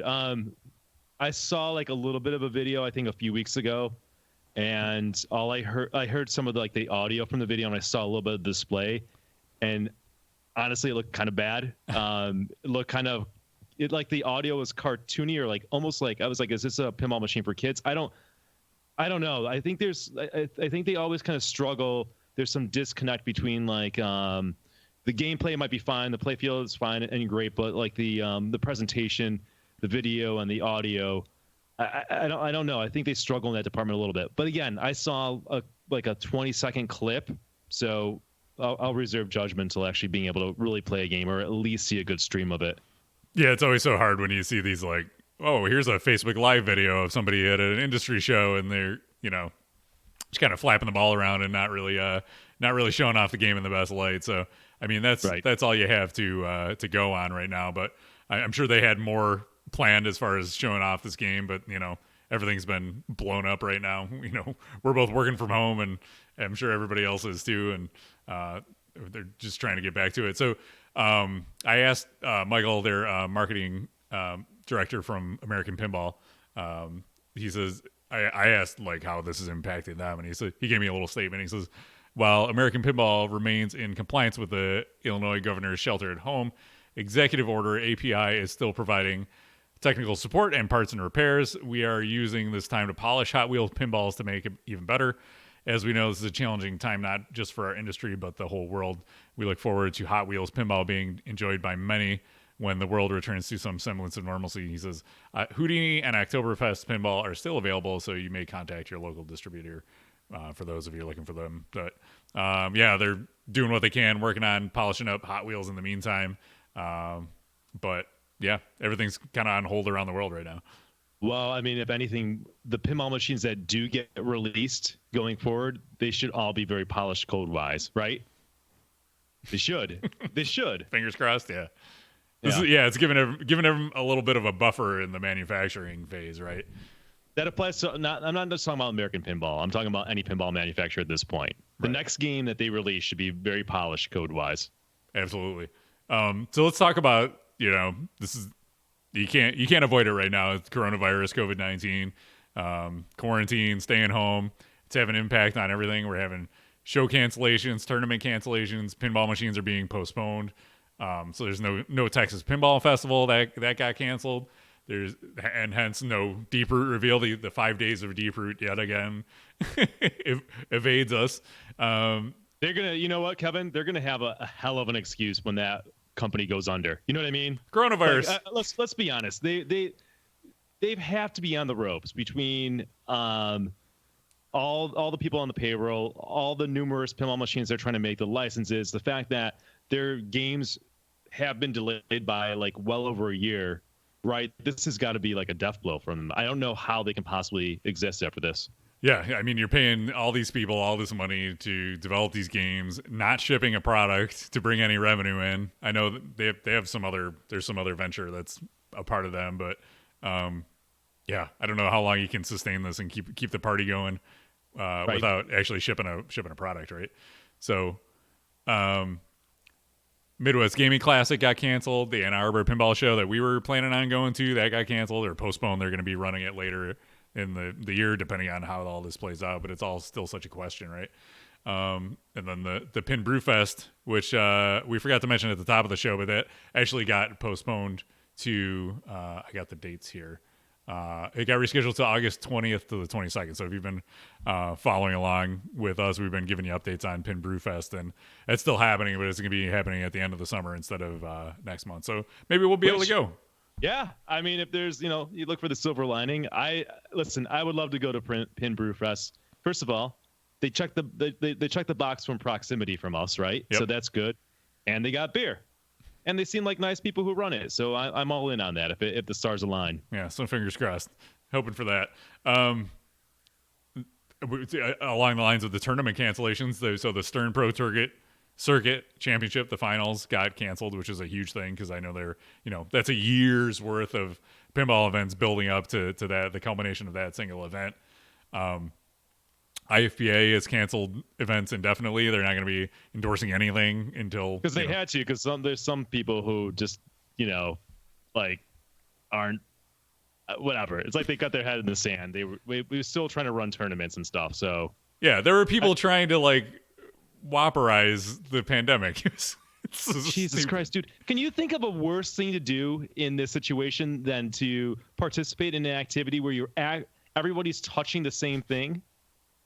Come on. No, pinball is That's right. Right. The answer is no. There's not a worse one. Thank you. You win. Maybe like a hobby wrestling or something would be even worse. Like swap and spit. Everybody's making out like an orgy. That's it. Maybe. That's it. There's another option. That's it. Everyone's just sneezing, coughing on each other intentionally. Exactly. That's it. That's the only thing above worse than a pinball tournament. The sneezing convention.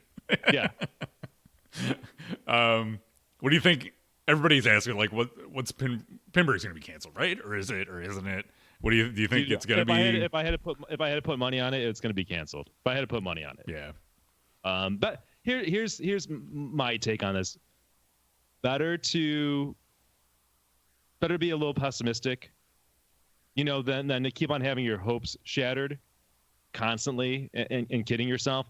Better be pleasantly surprised, but Pinburg's several months away. We don't know what's going to happen. It's like every new day, feels like a week, right? Like time is just totally changed. I don't even know what day of the week it is anymore.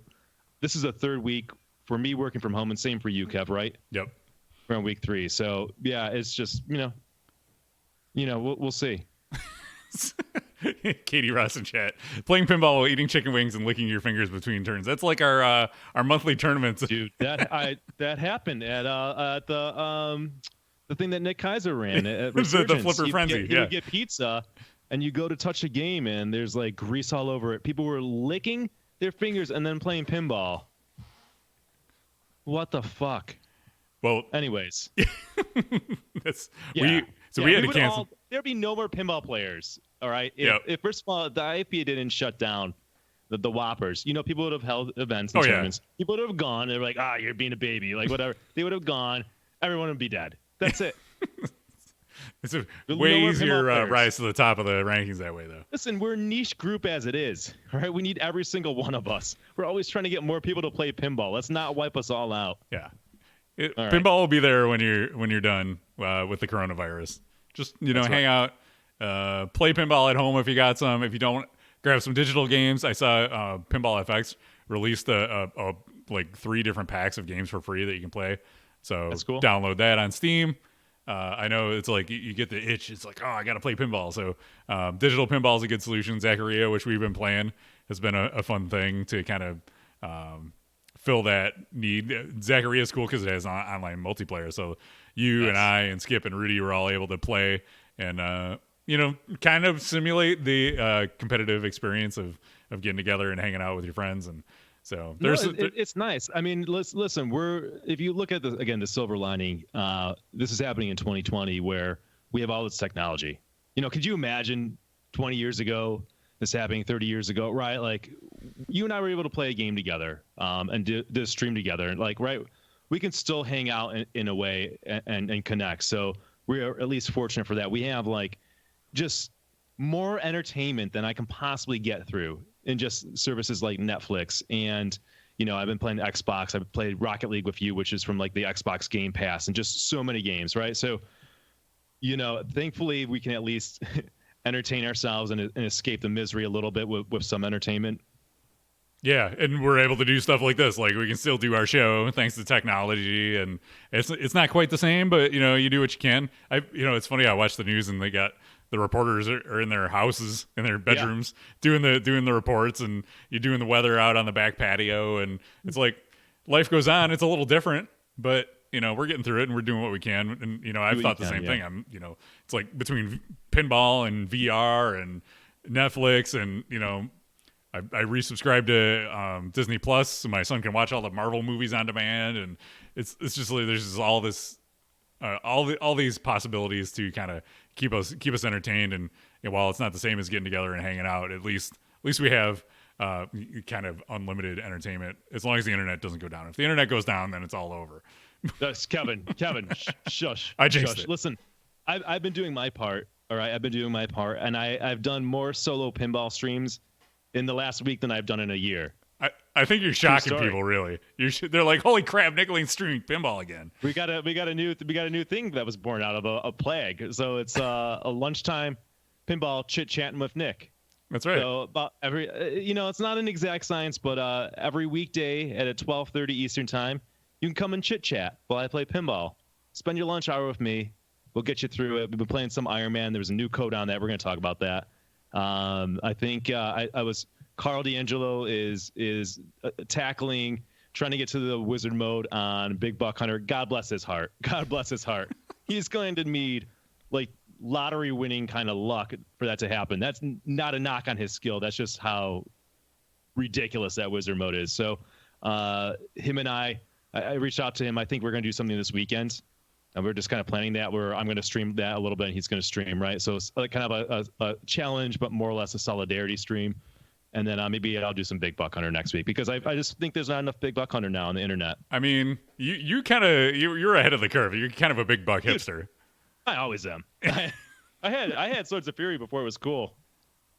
Exactly. You did. And you sold it before it was cool too. Listen, it's very lonely being ahead of the curve though. It really is. Pinball hipster Nick Lane. That's right. So, among other things that are happening, Spooky Pinball decided to up and move. They're like, Jersey Jack's moving, we're moving too. I guess they needed a bigger facility, so they're going to Benton. They're staying in Benton, but they're going to a bigger manufacturing facility. It's going to have a proper loading dock and all that stuff. So, I guess that's at least they have something to kind of do in the meantime while all this is happening. And I assume, we're hearing from Steven that like if you need parts from China, everything's getting held up. So potentially impacting their supply chain.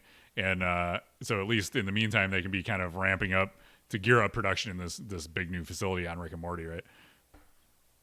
Yeah. So the other thing that's been happening is code updates. And you just got a new code update for Iron Man, the game you almost sold, but then Martha bought it, so it's still in your house. And who saw that coming? I did. You saw it coming. I did, right? Yeah. Were you joking or being serious? No, I was joking. I saw it coming. Yeah. And yeah, because so Lyman was on Head-to-Head Pinball like a year ago, right? Do you listen to that interview with him? Mm-hmm. And he's got an Iron Man, so he was kind of thinking out loud of things that he wants to do, and you can kind of see the wheels turning. That there's things he wants to see in the game. So I'm not surprised, especially when they announced the Vault Edition. I was like, I can see them releasing a update code for Iron Man. I think what's surprising is that what the update had was not what I thought it would be. Well, one of the things is what I thought it would be is that they put a proper skill shot into it, which is you hold down the left flipper and you need to plunge the two top lanes. So it's still the same thing in that sense. What's different is the post normally in the game stops it and it's like super easy to get the skill shot. Now that post isn't there, so you have to be exact with the plunge. You roll over, you get 1 million. All right, so that's something that I thought would be in an updated code. What I thought they would really do in an updated code was to fix the fact that you have to hit 32 drones, which they're those stand-up targets, which like every time you hit one, you have like a 50% chance of draining. So it like makes no sense. Carl D'Angelo, God bless him, he did that challenge. Mm-hmm. I remember that one. Easy. He's like, that's easier than Big Buck Hunter, right? So he didn't touch any of that. He didn't make it any easier. So maybe there's more to come. Maybe that's not the last one. But other updates in there that are like noticeable besides the skill shot, he's added speech to it, like more speech. So Jarvis, which is the robot that talks to you, Tony Stark's AI, right? When you start up a game, he greets you. There's several different voice lines. There's like an attract mode when you hit the button. There's a voice line. There's more voice lines in the game, like Ironmonger's ready. What's really weird to me and kind of a head scratcher is like, how hard is it to code like an opening line into like when you start a game, right? That greets you. So I'm sure they didn't go back and ask this voice actor from 10 years ago to re-record more lines. Like they've had that since 2009 and they've updated the game several times. It's just like weird. It's like those weird things to me. Like I'd love to ask them like, why wasn't that there from the get-go? Like how hard can it be to do that? And they also made like War Machine. I think they increased the ball save timer on that. I think. Okay. Because that was always like a weak multi-ball. They increased the value of the jackpot, so it's a better multi-ball now. And then they did another thing where it's like, the marks on there, how after you complete an objective, like mark 1, 2, 3, whatever, and you get to Jericho. Now when you get to the halfway point on that, the center spinner will give you is lit for what's called an arc reactor bonus for 2.5 million. Oh, interesting. So those are the big changes there. Some nice polish in it, some nice addition. I think the next step, I think there's still room for one more since they did crack that rule set open and started working on it. would be to make do or die multi-ball a little more reasonable on the drones, like what they did with End of the Line on Metallica, right? Like it was just super hard to get to. Now it feels like it's within reason of mere mortals. So you don't have to be Mixer Tuna, right? That's right. The other thing you mentioned was like an extra ball is like not just a mystery thing, right? What's that? Oh yeah, there's extra balls were just, that's another problem with the game. Extra balls were just like the random mystery like award kind of deal. Now you can actually earn it. I think it's by completing the Iron Man targets twice, I think, and then it's letting the left ramp. So that's nice. I mean, I feel like you have to be able to earn an extra ball in a game, in a pinball machine, where it's not a mystery award. Like you want to do something. You want to hit an objective, not to just be like some random luck, right? Right. So that's kind of like a no-brainer. I'm glad they did that. Awesome. So Elvira also got a recent update. Stranger Things just got one today. So they've been cranking out the code. Oh shit, Kev! You know what? What? We should do a hot take on Stranger Things. We played it. Oh, we did. month. That's right. That was the final pre-coronavirus Buffalo Pinball Birdie Even Pinball. Should we do can we, because we like to clip these too, right? You know, because I gave up on it after I got destroyed by doing one of them. I was like, this is not worth it. Oh, you got destroyed in the comments? Yeah.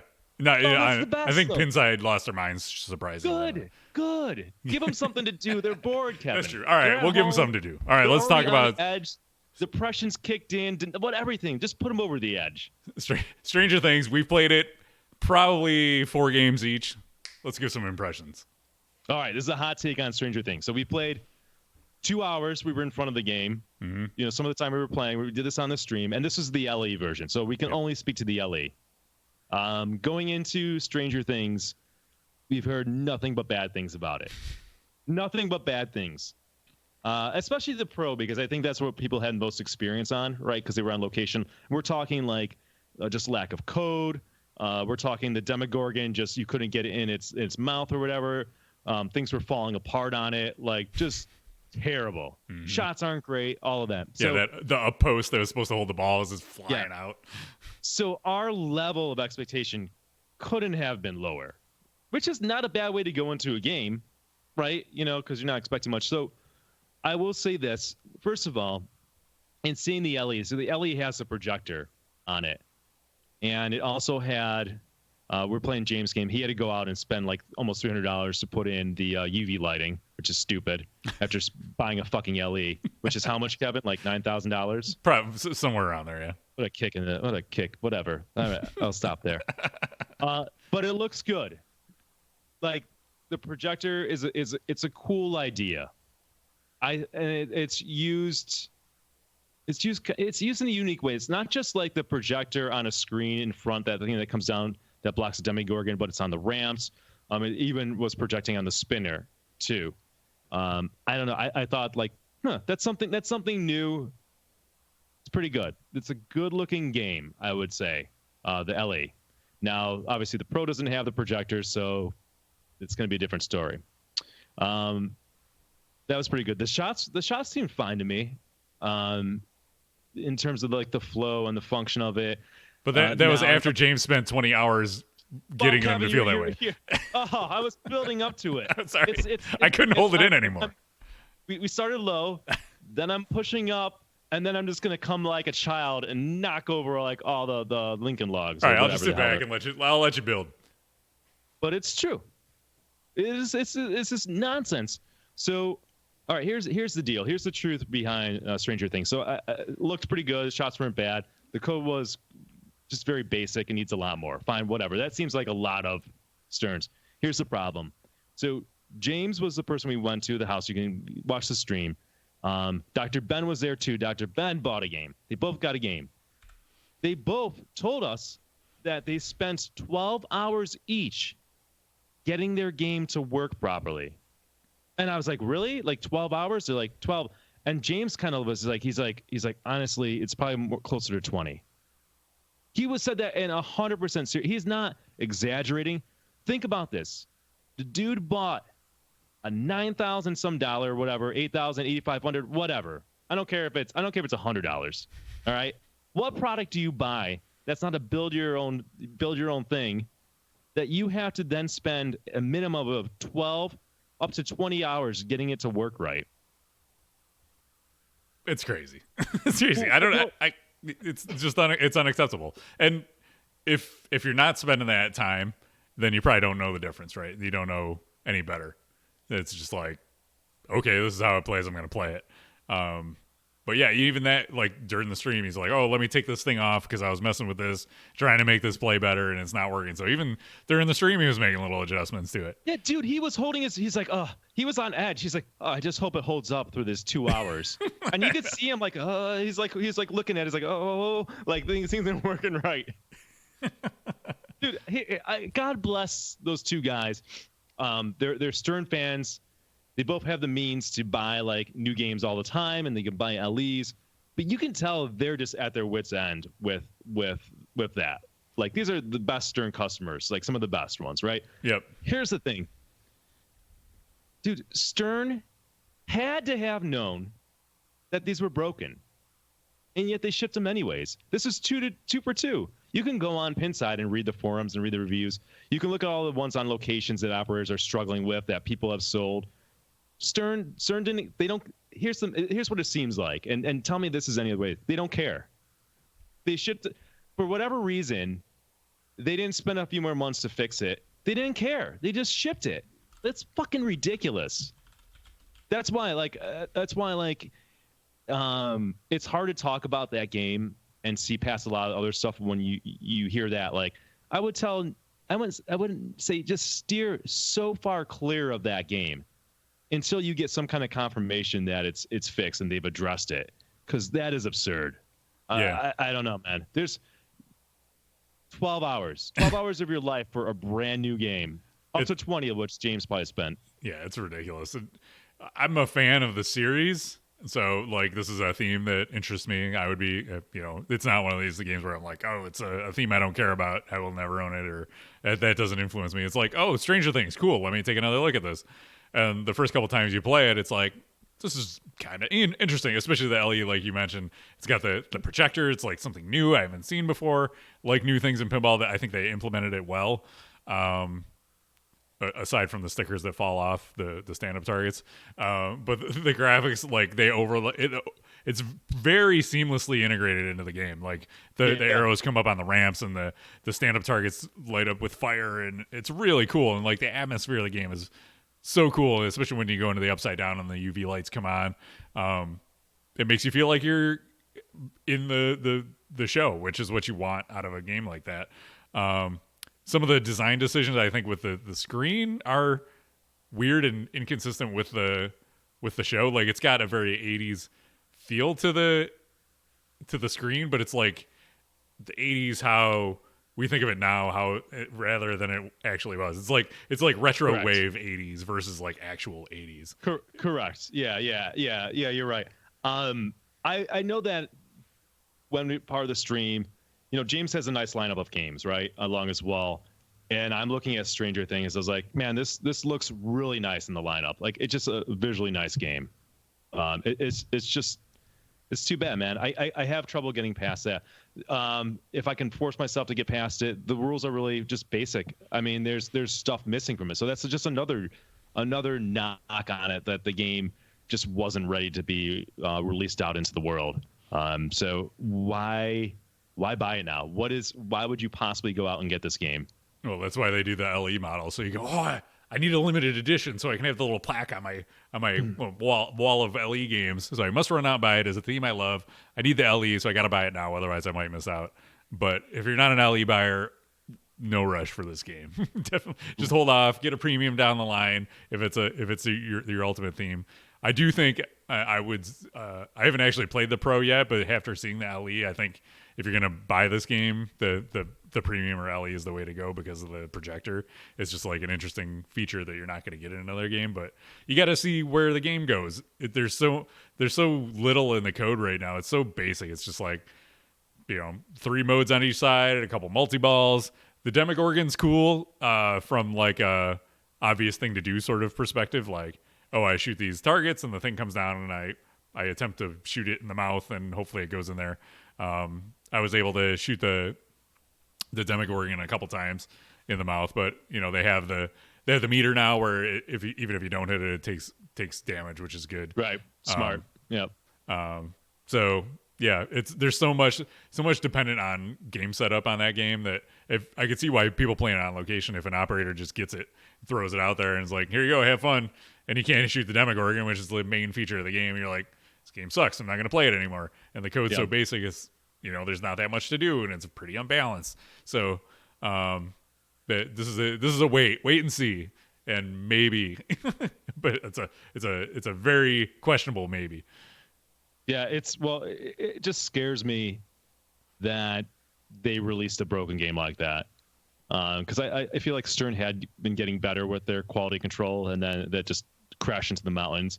And as someone pointed out in the chat, Rick and Morty, right, with the release of that, there's been numerous problems with those games. And it's very frustrating because I do like to buy new in-box games every once in a while. It's like a tree, right? Every few years, you get a game. It's super fun. You open it up, and then the excitement is quickly diminished when it starts falling apart. I had to do some repairs on my Deadpool, and it's just like this shouldn't happen. It just shouldn't happen. Martha and I was working on it, and she's just like, she's confused. She's like, how is this happening on a new game? So I don't know, man. I don't know why Pinball quality control is so lax. Yes, I'm gonna say this that always comes out. Well, there's a lot of things that can go wrong. There's a lot of things that can go wrong when you make an airplane, right? But it works. Or my car, there's a lot of stuff going on in my car, but it's not falling apart. My car's not falling apart. So why is this pinball machine falling apart, or why is it broken? Well, there seems to be a lack of care because I can't see any other good reason. So let me just conclude this by saying, at least on my part, I want to buy more new in-box games, right? I want to buy more Stern games because I think they make a lot of fun games. It's how can I, if you keep on just churning out games that are broken? I'd be a fool at that point. Well, and the price keeps going up, but the quality doesn't keep going up with it, right? So you can make the argument that it's cost cutting. They're trying to keep the prices down, but they're not keeping the prices down. The prices are going up, and you got to wonder if there's projections that 25%. There could be 25% unemployment soon. Yeah, that's going to have an impact on everything, including the pinball industry. So yeah, no doubt. You can't keep pushing prices up when this is the first thing to go when you lose your job is the hobby stuff, right? You're gonna sell your pinball machines. You're definitely not gonna buy a brand new in-box game as an absolute luxury item. That's gonna go to the bottom of the priority list. So I think they're gonna have to rethink the all manufacturers are. How far can you push these prices, especially now that folks are gonna be struggling more than they ever were. Yeah, I would say we would go back to see some of the recession type style games like Iron Man and Avatar and Big Buck Hunter, where there's like nothing on them. Well, Big Buck Hunter actually had a functioning toy, but actually, you know what? They've kept that model. So yeah, Well, they just introduced the LE and Premium to kind of put more stuff in there, but also get some more money out of you. Yeah. All right, we can move on. That's the hot take. I like that we threw that in there. Send that, please birth that out into the world and send me the Pinside thread so I can see people lose their mind. You can post it this time. No, well, listen, I think we're on the side of safety because who's gonna try to defend Stranger Things at this point? That's true. There's like 5 or 6 fans, I think. So we'll see. We'll see. They're dropping by the day, I'm sure. Yeah. So let's give some Buffalo updates. Whoa, Kyle coming in hot with the 5 gift subs. Thanks, man. Really appreciate the support. Very nice to you, man. All right, so Buffalo update. So we, just like everybody else, we as like the officers of the league, we were seeing all this coronavirus stuff unfold, and we're like, what do we do? And at first we were like, well, let's just wait and see. We had a league, a team league night coming up, and then also a home league night coming up, and we're like, well, we'll wait a couple days and we'll kind of see how it goes. And you could just kind of see the writing on the wall and how things were playing out, and we're like, you know what, we should postpone this and call things off. No reason to rush out. Let's err on the side of caution. No reason for people to get sick playing pinball. Right. So that was March 13th. We did that. So we were a little, I think, ahead of a lot of folks making this decision. There was like schools and stuff were starting to do it, and that definitely influenced my position on it. And I think we made the right choice because folks we know have come down with us, and it could have been transmitted at our league night. I don't know. It's just like, so unfortunately, like, we don't get together and play pinball anymore. It means we're not having our leagues. How are we going to decide like how this league ends? We've been playing for what, 6 months now? We have 6 months into this league and we might not be able to finish it. Yeah, I mean, I'm not worried about that right now, right? Like, to be completely honest, pinball and what's going to happen if league or team league, it's not a thought. It's just is blocked for me. When the time comes when things get back to normal, I will happily tackle that issue and that problem. We'll figure it out. I'm not worried at all. We'll get there. It's fine. I'm with you. It's also been impacting our streaming stuff because the crux of our main show is that we all get together and play pinball on Thursdays, and we've been kind of coming up with some creative solutions in the interim. We did the Zaccaria battle where we did it virtually, and then last week we all played Pirates of the Caribbean. There needs to be 4 of us on the team that all own the same game, and then we can keep it going. But well, it's like Steven said, with the design of the Multimorphic, because of the design of that, it presented challenges, but also presents new opportunities. So we did like Zaccaria, where you and I got to do a bro show with Skip and Rudy, right? Like, that's pretty cool. Mm-hmm. That's something new and unique. And then last week we all got to play me, you, Tuna, and Skip.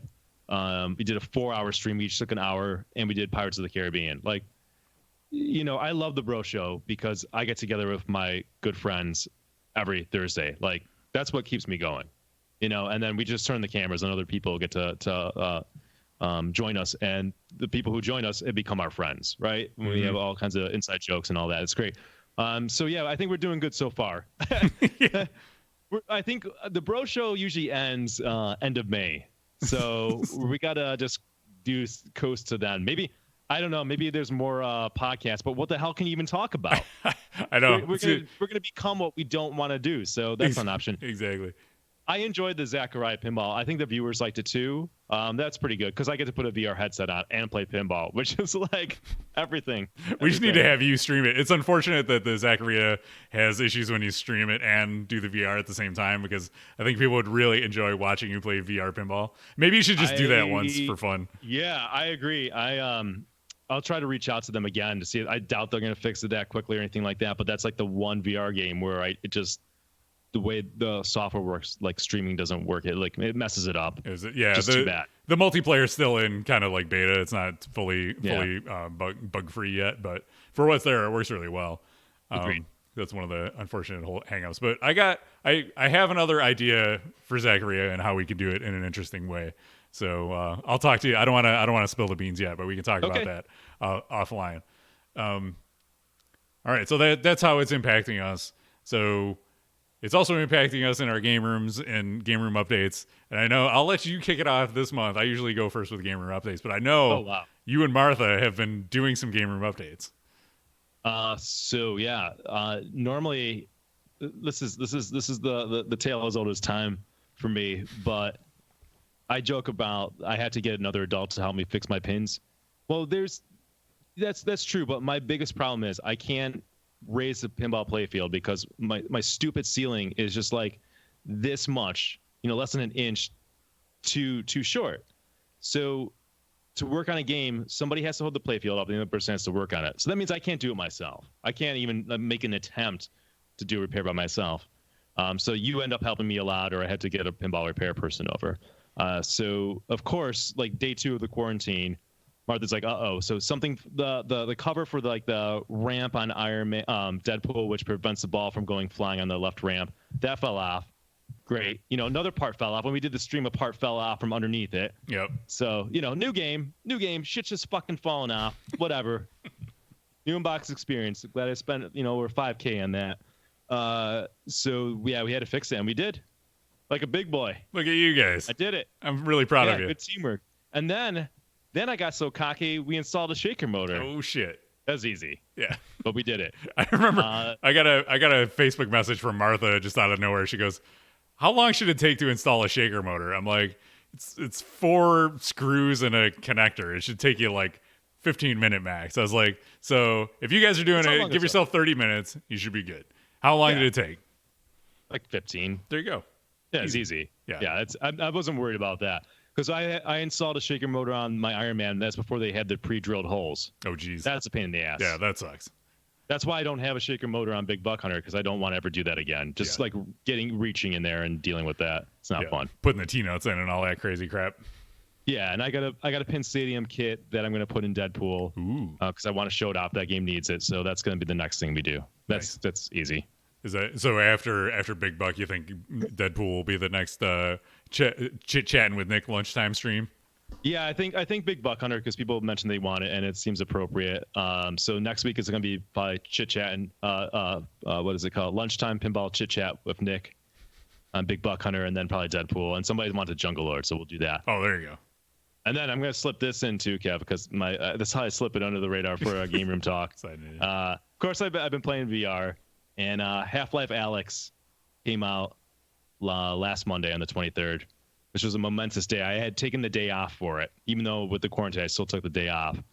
And it's the most amazing gaming experience of my 39 years on this earth.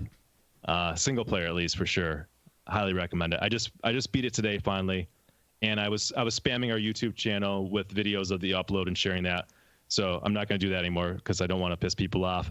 And then pinball people see that and they're like, this is not pinball. So, all right. So I created a YouTube channel called VR Gaming Podcast because I have a podcast. So you can find, if you like any of the VR stuff, you can find it there. That's where that's gone. When this is on YouTube, you'll find a link up here above my fingers. Oh, look at that. You'll be able to click that. Yeah. And go to Nick's VR Gaming channel.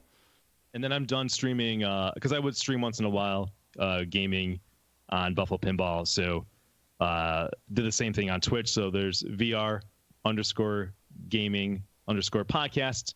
You find that on Twitch. And that's where I'm going to be doing streams on Friday at 8, I think Saturday at 1 o'clock, maybe Sunday at 2 o'clock, something like that. The schedule's up there. Cool. So there you go. If you need more Nick, Nick, streaming, a lot of pinball, a lot of VR. I have WebEx and Zoom meetings all day long. I'm talking to you now. This is the new normal for me. you just talk to a screen all day now instead of talking to people. Yeah, pretty much. Pretty much. It's like Fahrenheit 451 or whatever that is, where they just talk to walls with screens on it. Yeah, exactly. That's what we're doing. We're living that life, and who knows for how much longer. So, strap in, kids. We're better get used to this. All right. So, I think that's gonna do it. You got anything else? This you don't have a hot Pinside review to read, right? All right. So yeah, last podcast came up with a new segment called Nick reviews Pinside reviews. So it's so meta, and you can take it one step further. You can review my review of a Pinside review. Okay, that's right. And then we'll review that review. I didn't find anything in the short period of time. Well, short. That I could get really fired up over, like Big Buck Hunter fired me up. So I'll put this out to the viewers. If you're perusing Pinside and you're looking at the ratings and the reviews of games and you just see some like review that's just ridiculous, like just bad, like a bad review, send it to us. You can send it to us at talkpinball@gmail.com. I'll take a look at it. And if I get a little saucy, a little fired up, then it will appear in the next podcast. How's that? Here's one more thing we should do. During the coronavirus, let's give one entertainment recommendation for people to do at home. Oh shit. Yeah. Can I do two? Yes. I think one's going to be the same as mine. Okay. All right. Well, listen, I feel like everybody knows about this now. This is a phenomenon that, like, I think Taylor was the first person who wrote on his Facebook page. Like, he's first in my book. Tiger King on Netflix. Oh yeah. Most amazing thing. Amazing documentary I think I've ever seen. It rates up there with like King of Kong. Exactly. Right.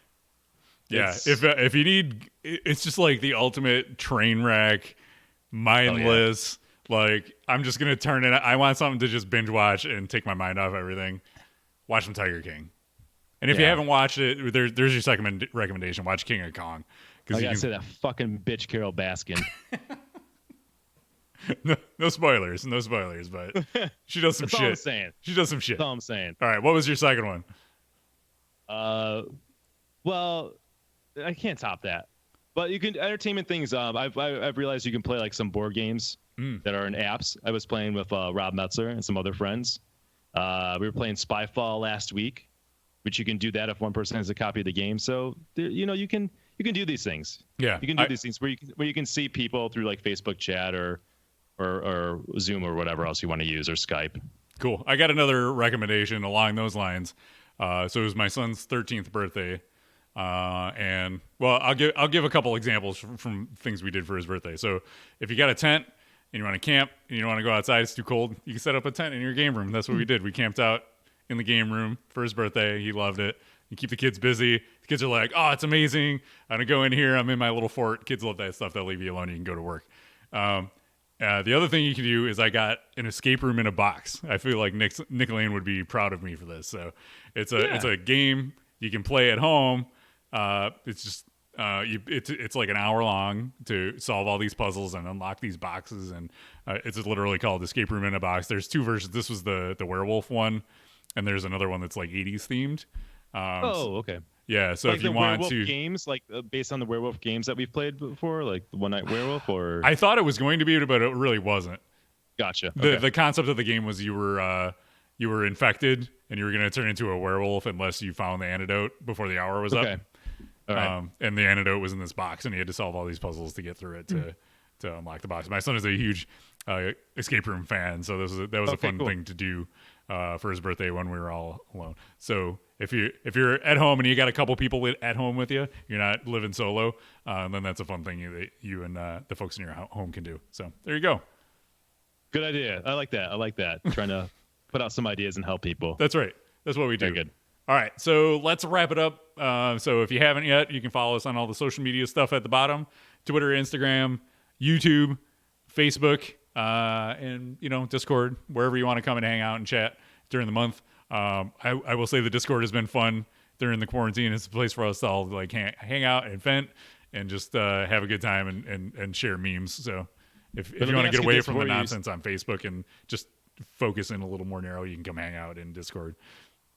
Before you sign off, did you figure out why Jay Fairbrother was asking about what webcams we use? That was a good question. Yeah. I was like, are you going to stream, or you just setting up a home studio for something else, or what's going on over there? He didn't tell you? No, he didn't. He didn't tell you? All right. There you go. We're leaving this episode on a cliffhanger. to be continued next month. So what happened was Jay asked me what kind of cameras we were using on the rig, and I shared the Panasonic ones that got donated to us by Stuff Your Mom Hates. And he's like, holy shit, those are expensive. And I'm like, yes, that's why I didn't buy them, but I'm very glad they were donated. And then I sent him the link to the Sony Handycam that I have. It's like $150. And he's like, that's more reasonable. And he never said why. I was like, are you going to set up a pinball stream? Because he's still got his Game of Thrones for now. Although he was talking about selling it too. So who the hell knows what's going on? Maybe he's going to stream himself watching The Bachelor and doing hot takes on it. Ooh. His reaction videos. Jay watching Bachelor? Yeah. He was very excited to see that videos. JWoww was a pinball fan. Did you see that? Yeah, of course. Yeah, of course I saw that shit. I was like, everybody else is like, JWoww, who cares? And Jay Fairbrother's like, hell yeah, JWoww. Let's go. Listen, Jersey Shore. I think I wouldn't be the only one interested to watch an edited. All right, I'm not going to sit through the whole fucking thing, but edited Jay Fairbrother's reaction to The Bachelor. We should set up a GoFundMe for that to pay for editing and the camera gear. And if you guys want it to happen, it can happen. There you go. What else are you going to do? You might as well watch Jay watch The Bachelor. All right, go. So follow us on the social media. Again, if you got ideas for Nick reviewing Pinside reviews, you can send those to talkpinball@gmail.com. Or if you just want to say hi and tell us what a terrible job we did on our impressions of Stranger Things, you can do that too. You can, if you want to support the channel, follow us over on Twitch, twitch.tv/Buffalo Pinball. throw us a subscription. It's $5 a month to subscribe to the channel. You get a bunch of emotes. You get to watch for free.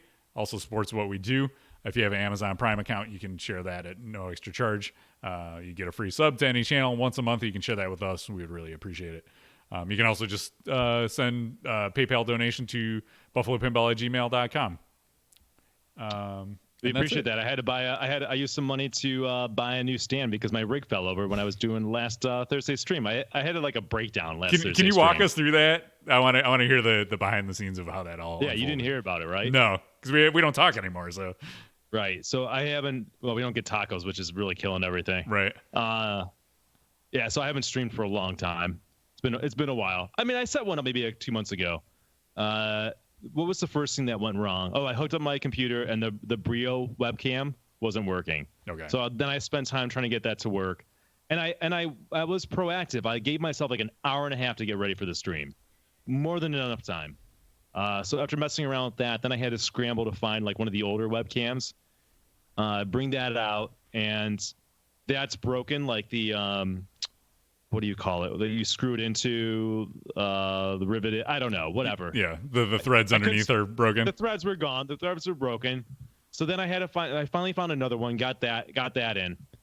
Then I go to set the rig up so the camera's pointing down on the playfield, and the camera stand it just broken. Just. It wouldn't go high enough. It would fall like straight down. You know how you like can raise it up and then kind of like turn the knob to like lock it in place? Fucking broken. Knob is off. The thread is broke on it. I had that for like a month.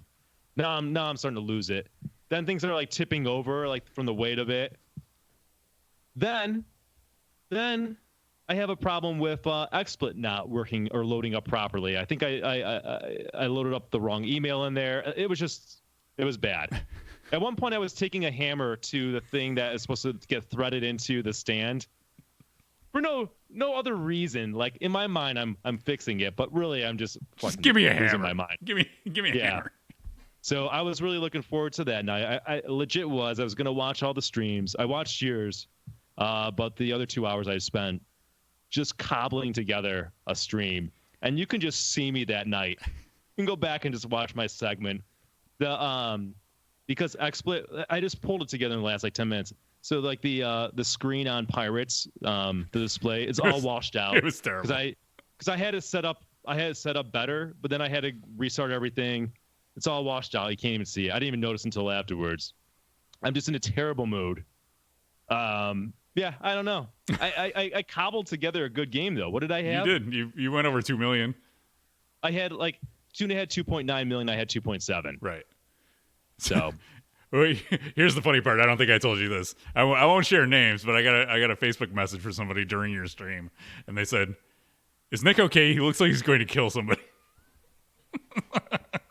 I was like, it's hard to tell sometimes. Yeah, I mean, you can go back and watch it like that. I was like, I hate this. I was having a mount. Kevin, you know how there's always things that when we stream that goes wrong, right? Always. Like when we're setting up, and then I'm out of time. But like everything, like literally everything that could go wrong went wrong. I probably forgot something. So yeah, that put me over the edge, but it's been better. Now I got the rig set up and I'm streaming more and it's fun. There you go. So I'm having fun. I love the lunchtime. I love the lunchtime chit chat. So that was made possible. The new camera stand made possible by your donations and your support. So that's how we got there. That's how we got talking about this. I brought it back. Yeah. So thank you to everybody who does that. And the lesson learned here is pinball streaming easy and profitable, and that's the more you know.